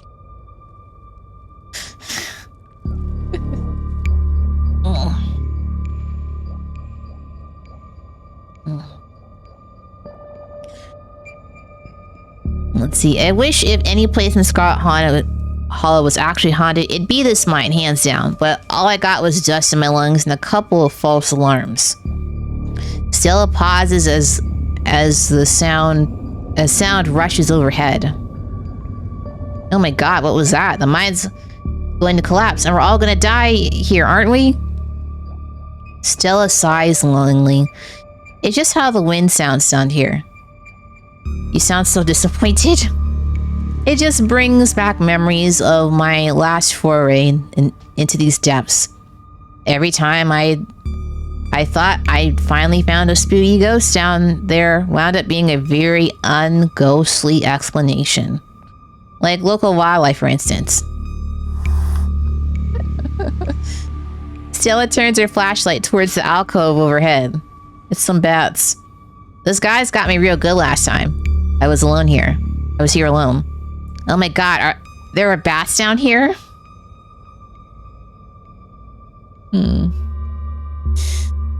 I'm going to get rabies, aren't I? I'm going to get rabies and die in a mine collapse. You holding up okay, Neeks? Yeah, sorry, I'm just a little on edge. Kanika stopped mid-sentence by a thunderous knock echoing from deeper in the mines. Okay, what was that? That was... I have no idea what that was. Did that sound like knocking to you guys? That's gotta be a Tommy knocker. I mean, this is the abandoned mine, so maybe we can hear what's happening over at the main mine. Okay, let's see. We should hurry up and find Rosalie and get the hell out of here. Yeah, I agree. The sooner we get out of this death trap, the better. Gosh, I wonder if those sounds are Tommy knockers. And he wants his royalties. The Slender Man is not a cryptid. At least I know that. He's a creepypasta.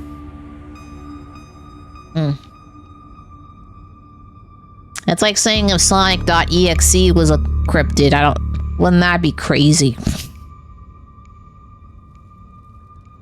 Okay, no. Tommy knockers are not real. They're not allowed to be real. Are you trying to give me a panic attack? I'd love to spend some extra time poking around here. Maybe it's got something to do with the mystery. The three of you are interrupted by a second, much less distant sound of a can being popped open. Okay, now that wasn't Tommy knockers. It came from this way. Follow me. Is this girl just hanging out here? In the mine? Just hanging out? You and Kanika follow Stella further into the mine. What are you kids doing in here? Get out of here. You breathe a sigh of relief as the tight passageway gives way to a small cavern. A group of teens turns and stares at you with annoyance. Yeah, all the teens hang out in death traps. Look at this. Look at this. Look.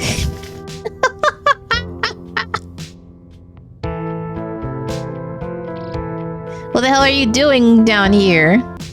What the hell are you doing in here, you creeps? Are you stalking us? Yeah, creeps. It's just... I just said that, Alex. If I wanted an echo, I'd yell into the Grand Canyon. What are you guys even doing down here? This is the most miserable place I've been in my entire life. This place isn't miserable. It's cool and rad.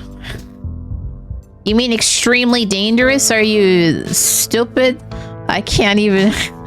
Who the hell are you exactly?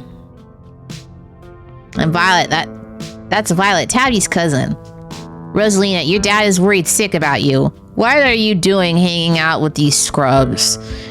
And if you ask me, he was right to worry.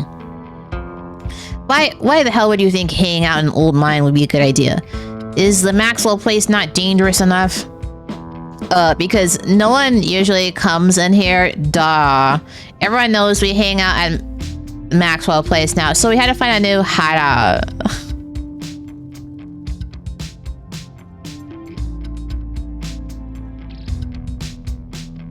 Like toy. Which you insistently found, so I guess we have to find an even more secluded place where we can just be ourselves. So you thought it was a good idea to hang out here? I can't even. I can't believe your dad sent people to follow you, Rosalina. That's messed up. I think that qualifies as harassment. You're right, Becca. It is messed up. I don't need him telling me where I can be.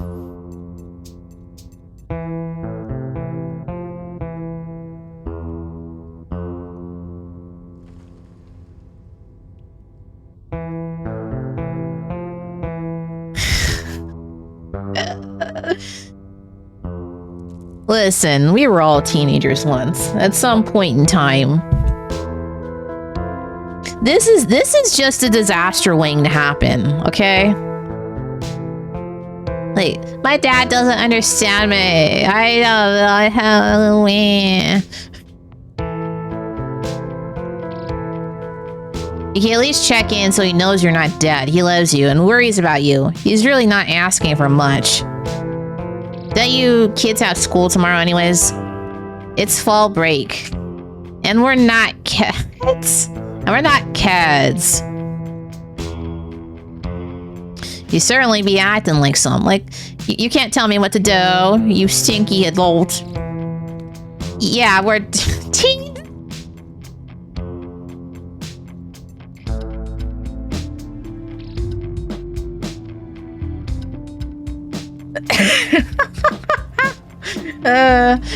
This is a kid with the weed hat and a t-shirt of Bugs Bunny smoking a fat blunt. And are those canned strawberry margaritas? Where do you even get those? The teens avoid eye contact. Miles tries to melt the cavern. You can barely see it, but it says Strawberry Blast Margarita Can. Did you take booze from the general store and give it to your friends? Oh no, I know that isn't you, Miles. It had better not be you. Yeah, whatever, it's me. What are you even doing here? Becca's right. Sounds to me like you're stalking and harassing and all that. These kids, they're really annoying. You're supposed to be minding the store. It's not like anyone even comes in on Tuesdays, and Mom's there, so it's fine. Eyes dart uncomfortably around the cavern as Kanika tears into her brother. It's not fine. It's extremely not fine. Why do I always have to be the responsible one? Do you know what I would give to be as carefree as you?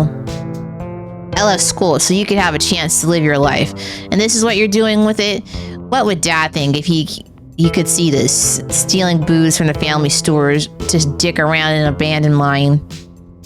Dad's dead, Kanika. But if he were here, he'd be disappointed you wound up being such a bossy jerk. That's just the immaturity talking. Who cares if we're having canned margaritas somewhere nobody's supposed to bother us? Okay. My dad told me he's an actual foreman at the continuous mining facility, so he knows what he's talking about.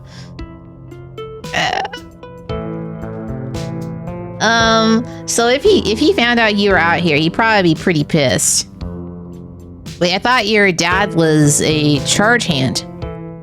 No, Alexis, he got promoted last month, and he says this place is totally safe, and we can hang out here anytime we want. Correction, your father was a foreman at the continuous mining facility. We'll see if he even has a job tomorrow morning. What? Oh, shit. Oh, hey, Tabby. Kanika sighs. It's probably for the best that she's here. Do none of you understand what a boarded up mine entrance is supposed to mean? It means closed, condemned, not fit for human consumption. Ah, come on, this place is way sturdy. Check it out. You stupid kid! The teen bumps with a beady bump, jumps up and slaps a strut on the ceiling. Oh, was that the knocking we were hearing earlier? Oh my god, Zane, cut it out. You're embarrassing us. I'm so sorry for Zane's behavior. I don't think he realizes how extremely 8th grade it is to just jump up and hit things. No offense, Rosalina. None taken. The other 8th graders are totally immature. Wait, you're that young? Not like you, Rosalina. You're chill and smart too. Enough. The damage is already done. Now leave. I'm tired of people in this town dragging my cousin headlong into danger. I can't believe I actually agree with Tabitha about anything. But this is the worst place I've ever been in my entire life. And I would like to see the sun again before I die. Ah, come on, guys. Come on, you guys. Maybe it's not a big deal. We used to do dangerous stuff all the time. And I still do dangerous stuff now.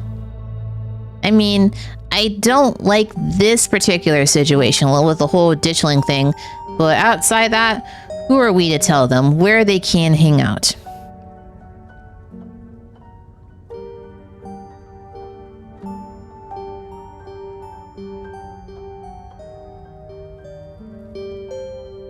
Well, we might as well just tell them to go hang out on the edge of a bottomless pit. You know, that sounds like a much better idea. I don't know who you think you are in this situation, but Stella, but I own this mine. It's entirely within my rights to tell them to leave, much like it is entirely within my rights to tell you to leave. Was your lifetime ban from my mines not a clear enough message for you? Heck yeah, Tabitha, tear the sad 20-something to shreds. Hey, I'm defending you, and I'm not sad. Where do you get that? Oh, oops. Hey, I'm defending you, and I'm not sad. Where do you get that idea? Running a clickbait YouTube channel where you run around in the woods chasing nothing is extremely sad. Or they hang out at the pier around the giant sharp rocks. I don't know.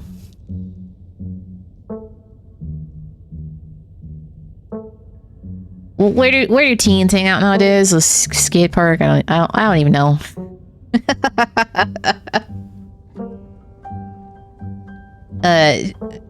So she's sad. So what?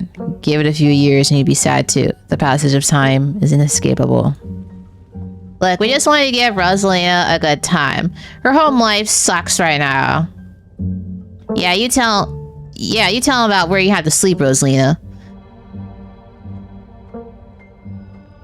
What? We've been living in the library for the past couple of weeks and Dad says we can't stay at our home? They've got a hot plate and a couple cots in one of the back rooms. It's actually a pretty sick setup. No, it isn't, Zen. Rosalina deserves better. So your response to you guys going through a hard time is making... Okay. I understand if she wants a place to like hang out, but you go hang... You go hang out at the worst possible place you could think of. Because no one goes there. I don't care about your home life. If you're going to do your underage drinking, go do it in the woods or just get off my property. Tabitha? Look, Rosalina, I'm sure Oscar has a good reason for all that. He's a good guy, and he cares about you. He thinks our house is haunted. Oh, Wait, what?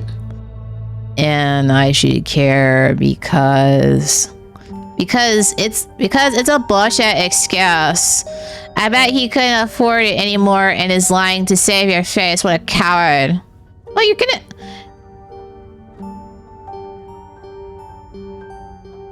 Rosalina, you're gonna let your friend talk about your dad like that? Becca, I don't think you can, like, say that about other people's family. Isn't that, like, bullying or something? Shut up, Zai. Back up. He says it's haunted? I can't believe you didn't mention it to me. I could investigate. There's no ghost, Stella. It would be cool if there was, but Becca's right. I just wish he'd be honest with me and tell me what's really going on. It's like he doesn't think I can handle. Like I'm still a little kid. You are a kid. You're all children, and none of you realize how good you have it. Back in the day, each and every one of you would be pulling 12-hour shifts in this exact mine.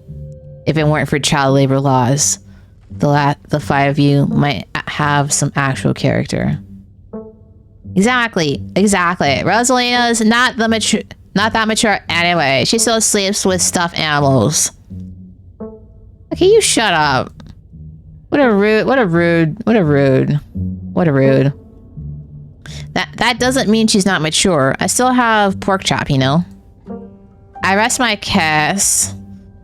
Wait, what did you say about child labor? You're right, Oscar. Treat you more like an adult. How do you know there isn't a ghost? Let's see.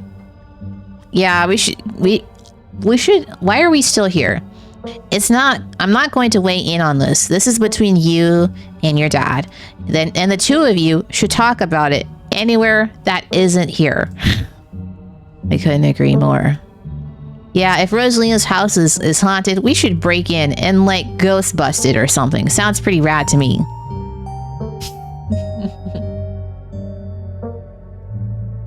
Okay, that must be what we do in the next chapter. Whatever gets you delinquent, it's out of my mind.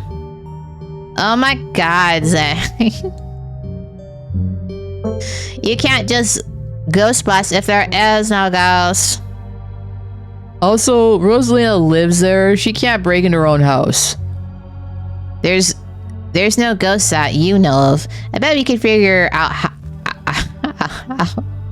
how to bust it if it's actually real. And if it isn't real, well, problem solved. Let's see. You know, Rosalina, you could always stay over at my house till Stella ghost busts our place. We have a finished basement with a pull-out couch. Why are we talking about this like it's a thing? It's not a thing. There is no ghost. I don't care. I can't believe I've wasted this much time trying to argue with children. I'm washing my hands of this and calling the cops. Feel free to leave before they show up. You hear that, Miles? We're leaving, and I suggest the rest of you kids leave this empty mine before someone gets black lung, or gets crushed by rocks, or meets any of the many terrible fates people tend to meet in abandoned mines. What? Kanika is interrupted by a pair of thunderous knocks. That wasn't me, I swear. Then what was it? Come on, Stella. Didn't you have a whole list of perfectly natural explanations for scary mine noises? It's Tommy knockers for sure. I know this isn't why we came down here, but we've got to check it out. Stella. I know.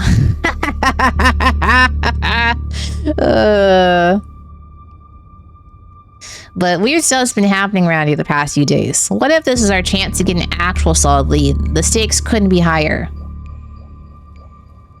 You have no sense of self-preservation. Do you have no sense of self-preservation?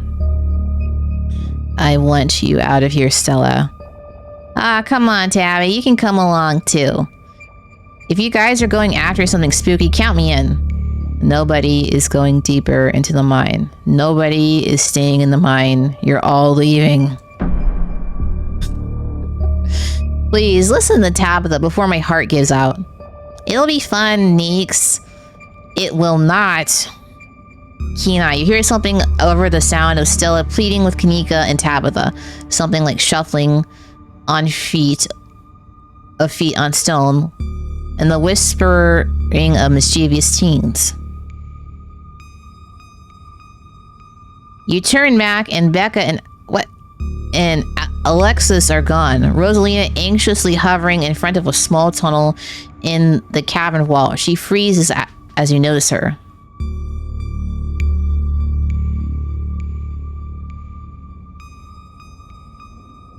Stop arguing, you knuckleheads. The teens are slipping away. What? They're going in there? Why are you doing that? Get out of here. Wait, what? Rosalina, don't go in there. Becca and Alexa, stop trying to get us all killed.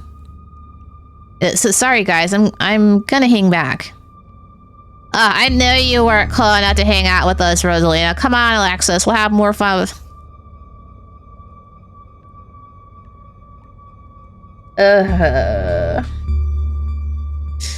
We'll have more fun without her. Oh, alright. Are you kidding me? Rosalina, what were you thinking? What were they thinking? I don't know. I'm so sorry. Unbelievable. Wow. Wow, Kanika. Maybe you weren't so scared of the dark or whatever. You would have noticed them sneaking off.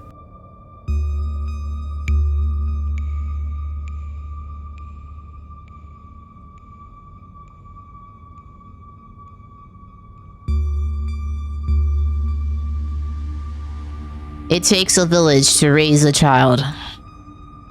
I know they'll sneak off, and like I've been zoning out the whole time we've been here. Do you not care about the well-being of your friends? They must have squeezed through that child-sized tunnel.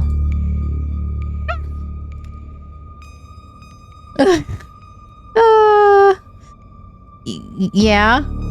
Dang, I've always wondered where that goes. I've never been able to get these hips through there. Stella, stop sneaking into my mind. Please, I am literally begging you. If only all the tunnels down here were wide enough for adults, we'd already be done with this little mess, but no. There just have to be remnants from a bygone era. Didn't you just talk about how child labor was the good old days a minute ago? I was trying to get you to leave my mind. Becca shouts back from the other end of the tunnel. We're not about to let you come in here and ruin our good time. The mine is safe. I've been here a million times. Oh my god.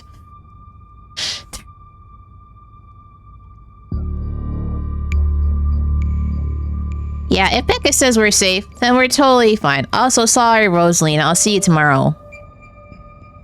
I just swear. Come on, Alexis. I know a cool spot this way. Okay, I think I know where the tunnel rejoins the rest of the mines. I'll go look for them. And I want each and every one of you to take note of the fact that I'm doing that. If those idiots get themselves lost and die, I am not letting their families sue me into the ground. Are those really your priorities right now? Yeah. Do you have a problem with that?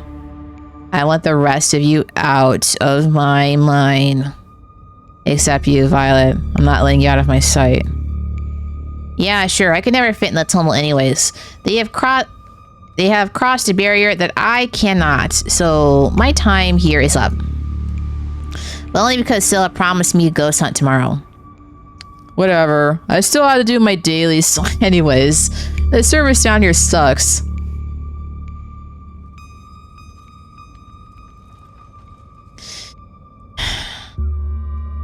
What about you, girl? Are you sure you don't want me to come along? Maybe I could help you get Becca and Alexis to leave. Don't make me ask you twice. They'll be fine, Rosalina. I think your dad would kill me if we let you stay down here any longer. Okay, can I at least wait outside? Sure, as long as you don't come back in here. Yeah, we can wait outside together. No, you are not about to whiz your way into this, Stella. She's putting on the puppy eyes. Ah, come on, Tabby. I've been down here a ton. I can totally help out. Tabitha sighs. There's no getting rid of you, is there? Fine. I won't waste my time arguing. Okay. Let's see. I'm not getting in the middle of this. Let's see. Do I have to come with you? What's the point of going after them? They don't want to listen to us. Well, you know, we could choose to do something and save their lives, or I don't know what else. We could just all leave. Let's see. All right, let's do this, I guess. Sure. Let's not linger any longer than we have to, shall we? I'll see you on the other side, hopefully soon. For sure, we won't be long. Well, I can't wait to bust some ghosts tomorrow. Tell Alexis I'm sorry. Let's just get... Okay, they're gone. Kanika, Miles, Zane, and Rosalina head towards the entrance of the mines, leaving you, Tabitha, and Stella to find the remaining teens. Alright, no dawdling. We should be able to catch up with them if we go this way. You and Stella exchange a glance as Tabitha ventures forward. In we go, into the mine. Nothing could ever go wrong here. As the three of you move deeper into the mines, you hear echoes of conversation bounce across the walls. But Becca, why are we doing this again? I thought you thought Tabitha was like really cool. Why are you trying to get her all mad? We are doing this because Tabitha is really cool.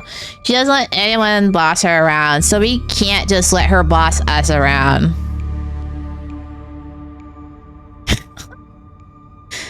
You hear that, Tabitha? Someone thinks you're cool. I can't believe... I can't believe she used to hang out with a nobody like Stella.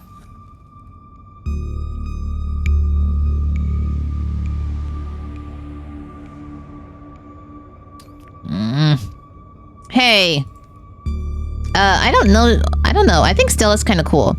I like the River Runner video. I like that River Runner video. Oh, come on. She doesn't even have a sponsor. What kind of YouTuber doesn't have a sponsor? What the fuck? I mean, not yet, but I'm in talks with Meat Rice. Really? And I make plenty of ads. From ads and donations. Dang, Stella, Meat Rice, that's a big deal. They're on like every big podcast. Thank you. It feels like a really big step for the channel. How does it feel to have a teen girl think you're cool, Tabitha? I feel nothing about it. The opinions of children don't interest me. I don't know. You kind of hesitated there. You're reading into things that aren't there, Stella. Just because your livelihood revolves around what people think of you doesn't mean that I care what people think of me. Congratulations on your sponsor, though. You do care. Alright, let's just keep going. You quietly press on.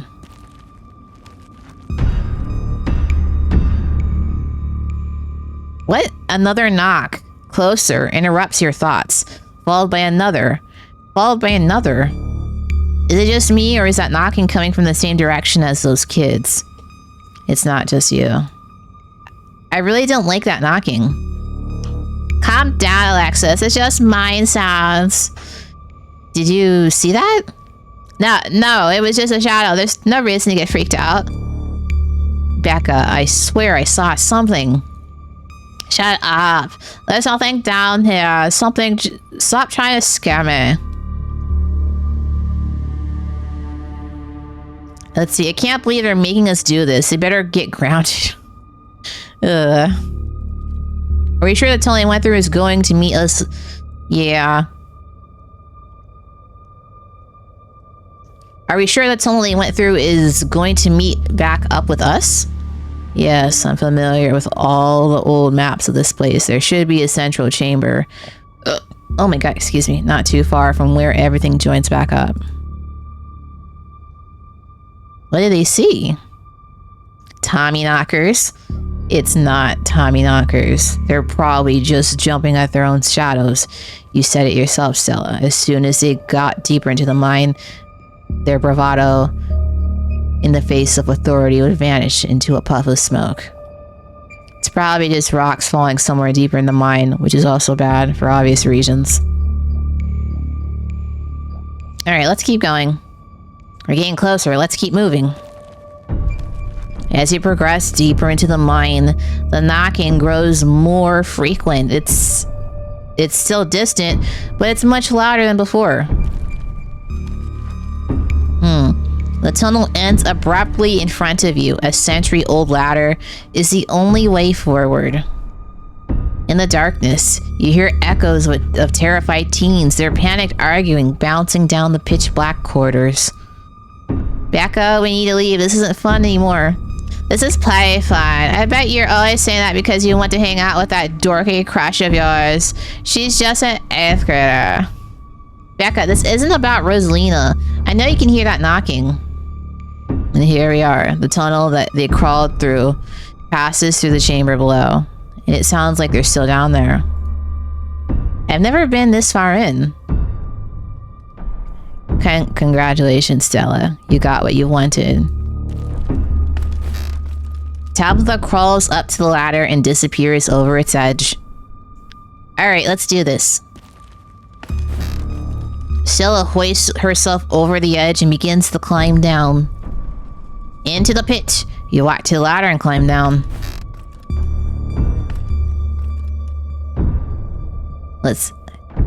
Hey, kids. Oh, great. The adults are here. Thanks, Alexa. It's real nice. Okay, I've had it up to here with this nonsense. Becca, is needing to feel like you're better than other people so important that it's worth being buried alive?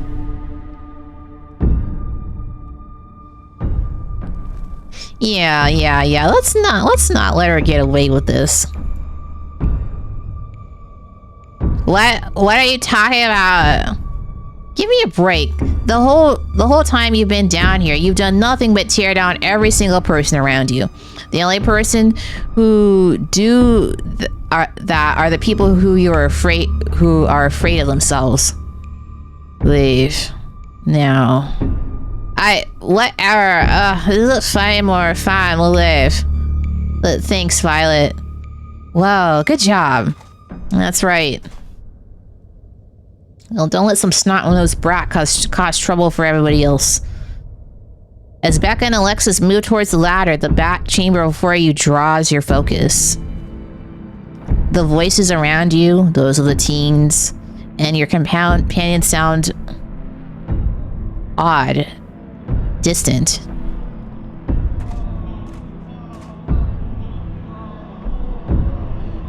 There is something in the darkness before you that's much louder, though you don't hear it. We should get the hell out of here.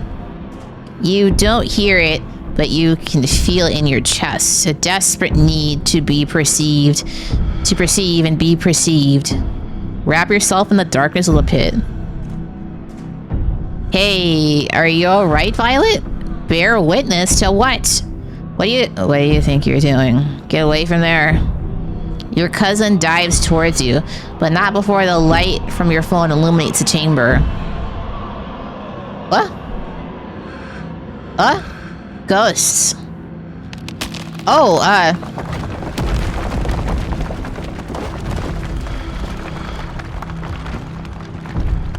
Violet, are you alright?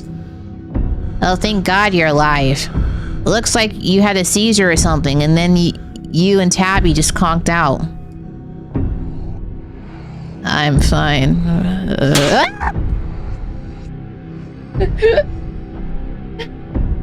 Oh, hello, Panda. You can barely open your eyes. You're not fine. What are these things? Neither of you move a muscle. I don't want you straining yourselves while you're still recovering from whatever that was. I'm getting the kids out of here. I'm going to get you both some help. I'll be back soon, I promise. You fade out of consciousness as your companion clambers out of the pit, intent on your rescue.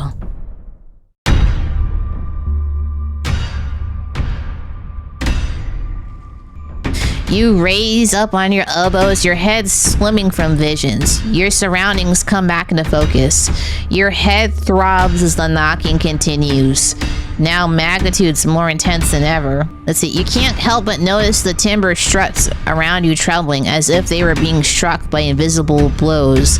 With each knock, they're all that stand between you and the many tons of rock over your head.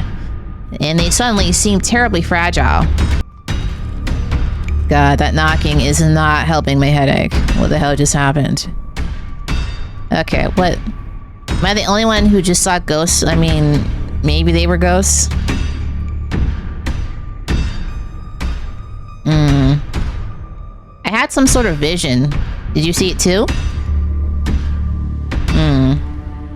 There's got to be fumes or something down here. It's an old mine. These places are death traps. We probably just hallucinated the exact same dream. Are you literally gaslighting me? How can you be sure? Look, this thing kind of happens in mines, especially when there's bad ventilation. Stop being weird. We're leaving.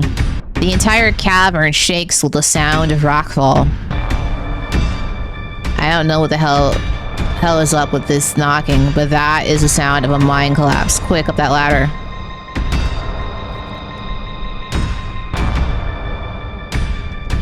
This way, come on.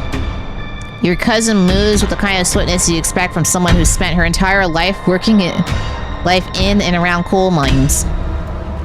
Okay, so she's built, huh? You push your body to move as quickly as it can, though you're slowed down by the cramped corridors and winding passages of the mine. Then comes the sound of splintering wood. You pick up the pace. The entrance is so close. Yeah, let's go. Go. And there it is. Yes. Woo, we made it. You and Tabitha manage to squeeze through the entrance just as the walls of the mine come crashing down. Oh, hello, Cloudy.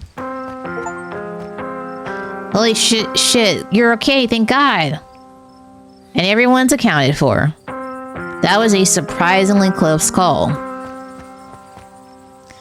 We all could have died in there. What did you weirdos do? Everything was fine until you adults showed up. You better shut your dang mouth. Becca, shut up. What did you say to me? I said you should shut up. I'm sick of your two-faced bullshit. They didn't almost get us killed down there. You did. And now you're trying to pass it off as whoever else you can. It's just a cherry on top of this whole shit show of a friendship. I'm not really in a good headspace for this conversation. I could have died in there. Why are you doing this to me? No, enough. No playing the victim this time. Being friends with Rosalina made me realize how horrible you are to me. Friends aren't supposed to be mean to each other. Friends shouldn't be scared of each other. I never wanted to go into that stupid mine. It was your idea, and we could have died. If these grown-ups hadn't shown up, we could have been buried alive in that stupid little tunnel, drinking stupid strawberry margaritas in a can. Swear, yeah. Should we go after her? No, just leave her. Let her have her little tantrum. Did that feel good, Alexis, finally telling her off? Yeah, I guess. She's gonna be so mad at me. She probably won't talk to me for a week, maybe a month, maybe the rest of my life. It's okay, Alexis, we don't need her. What do we do now? Now I drive you two home. I already texted your parents. I'm sure they're worried sick about you. Rosalina and Alexis duck off to the side as an exhausted Tabitha approaches your group. I'm going to get my car, and then we're going home. Tabby? Tabitha leads towards the active mine without another word. You're afforded a quiet moment to catch up with Stella and Kanika. I can't believe you left me down there. Well, what choice did she have? She made the right call in saving those kids first. The entities in the mine. I saw something down there like the shadows of the dead. Let's see, everything that happened down there is centered around the main chamber where I saw that carving. Stella showed me a photo. Weird stuff. Maybe you weren't entirely off about the cult stuff you mentioned earlier today, but this thing felt old. Let's see. I saw something down there, like the shadows of dead miners. They were right behind Stella just before you all left. Did you not see them? Well, I didn't see anything other than you and that carving. That's super weird. Let's see. Did I just hear a pig squeal in the distance? I don't want to doubt what you... Thank you. I don't want to doubt that what you've experienced, but you were deep in a dark, abandoned coal mine. You might have just been primed to see things. You know, now I think about it, it totally fits the profile of some of the Tommyknocker stories. What if they're actual bona fide ghosts? Oh, Stella. Let's see. Are you to return? Let's see.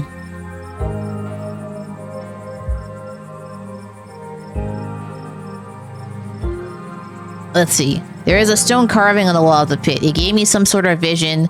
I saw what happened to this place. Are you sure it wasn't an auto-suggestion?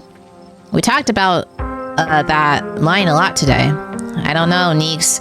You weren't down there. Violet and Tabby had like simultaneous seizures next to a creepy stone carving. It was like something out of a movie. Just because they passed out or had seizures doesn't mean it wasn't auto-suggestion. Let's see, the ditchlings. That was our... No, those were not the ditchlings. Not to be flippant, but that wasn't the end. No, it wasn't. Do you think it's over? Maybe the ditchlings weren't here for those kids. I say that's grim, but at least no one got hurt.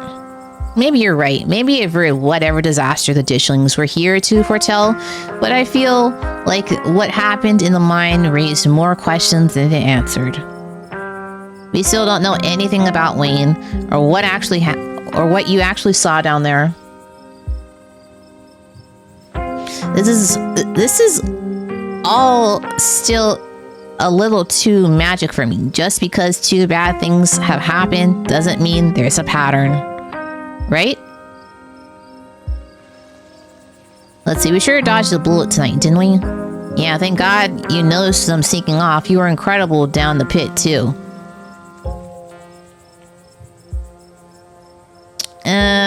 I'm not gonna bring this up. What happens now? It looks like Tabitha's back. I better drive these kids home. Come on, let's get back to the estate. It's been a long day, and I need it to be over. I'll see you tomorrow, okay, Violet? Excuse me, just stop trying to get my cousins killed, Stella. Come on, let's go. Tabitha starts walking to her car, pulling you by your arm. Let's see. I'll text you when we're back.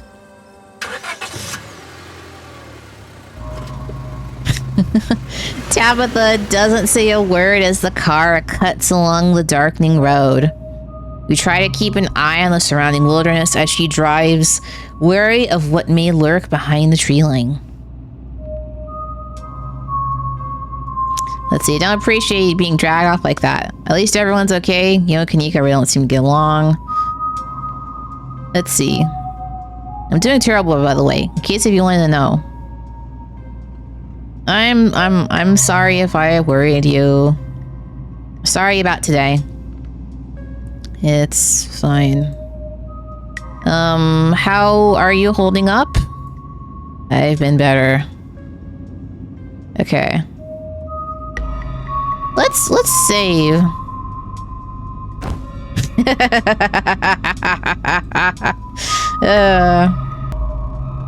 Box. Let's see, I'm doing terrible. No. Let's see, why do you treat Stella like that? Didn't you two used to be friends? It was a different time in my life. I just wish she'd get that we're not in high school anymore. I'm a different person than whoever she thinks she knows. Box is love, box is life.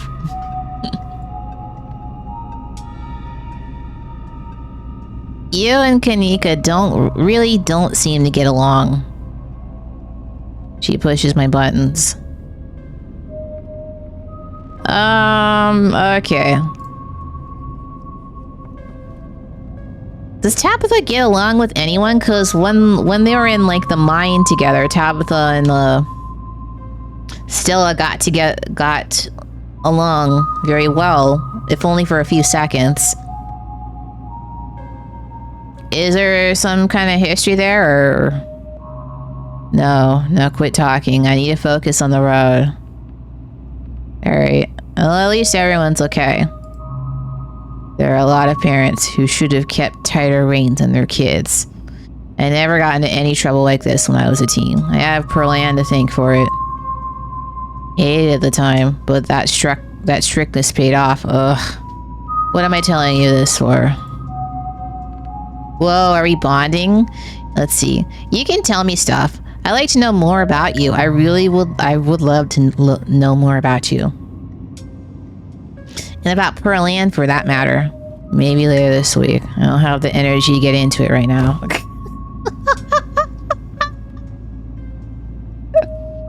But I think I like that.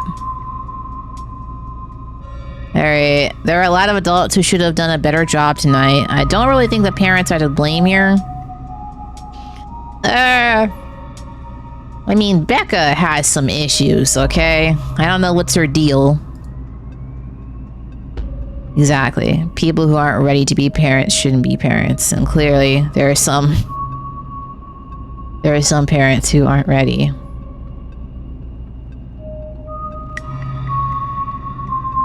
Take Oscar. There are tons of people more qualified to be parents who can't even conceive. And here he is having a kid at 19 and clearly letting her do just whatever the hell she wants.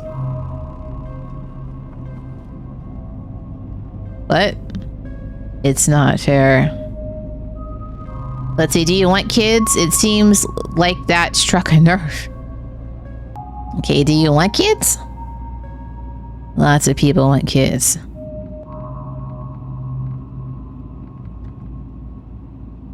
Oh.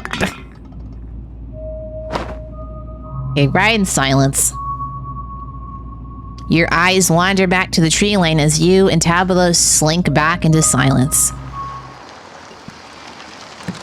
So the episode always ends when we get back to the Scarlet Mansion. You once again cross the threshold into the estate, the musty stench of the decaying mansion greeting you with its undertones of mildew and wood rot. Well, this day was a lot more stressful than it needed to be. But at least nobody got hurt. I'm going to bed. I suggest you do the same. Thanks for calling me about those kids. By the way, it was unexpected. You should have waited for me. I'm too tired to argue. I'll see you in the morning. What? Tabitha turns and makes her way up the stairs. Well, I guess it's time for bed. You head up to your room to turn in. You collapse in Tabitha's dusty guest bed, your head empty of thoughts after your time in the Shaw mine. You barely even notice the dust. Your phone buzzes on the table. Y'all, these are those things, right? Kanika sends a picture of a pair of ditchlings by the side of the road. I saw them again, too.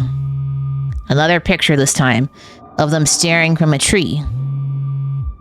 WTF? What? These things are definitely not hairless monkeys or raccoons or whatever. I don't know what the hell they are. I guess there's more to them being here than the mine collapse. No way I'm sleeping tonight. You think about looking out the guest room window, but at this point you're too exhausted to leave your bed. The adrenaline from this evening is finally wearing off. replaced by a creeping exhaustion that threatens to overwhelm you. Your limbs still heavy, your eyelids slipping down. Your limbs still heavy, your eyelids slipping down over your eyes even as you stare down at the ominous picture on your phone. If it weren't for the pit of dread boiling in your stomach, you would almost feel comfortable as you settle in between the covers, your tired bones sinking into the decrepit mattress.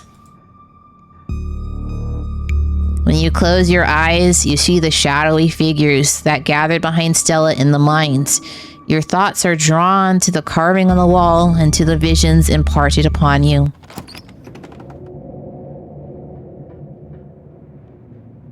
Your eyes shoot back open, your heart pounding as the door to your room swings open. Oh, just a cat. It's always just a cat. Nice to see another living... another living being, even one as unfriendly as Tabitha's cat. The comfort of her presence sets your mind at ease, and you finally slip into a deep sleep.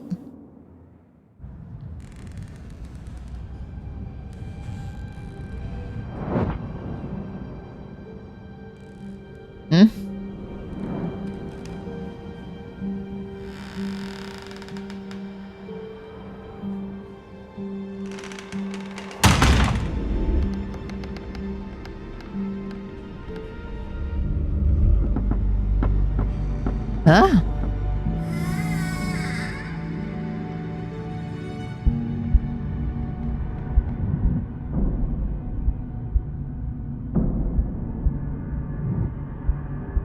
What's going on?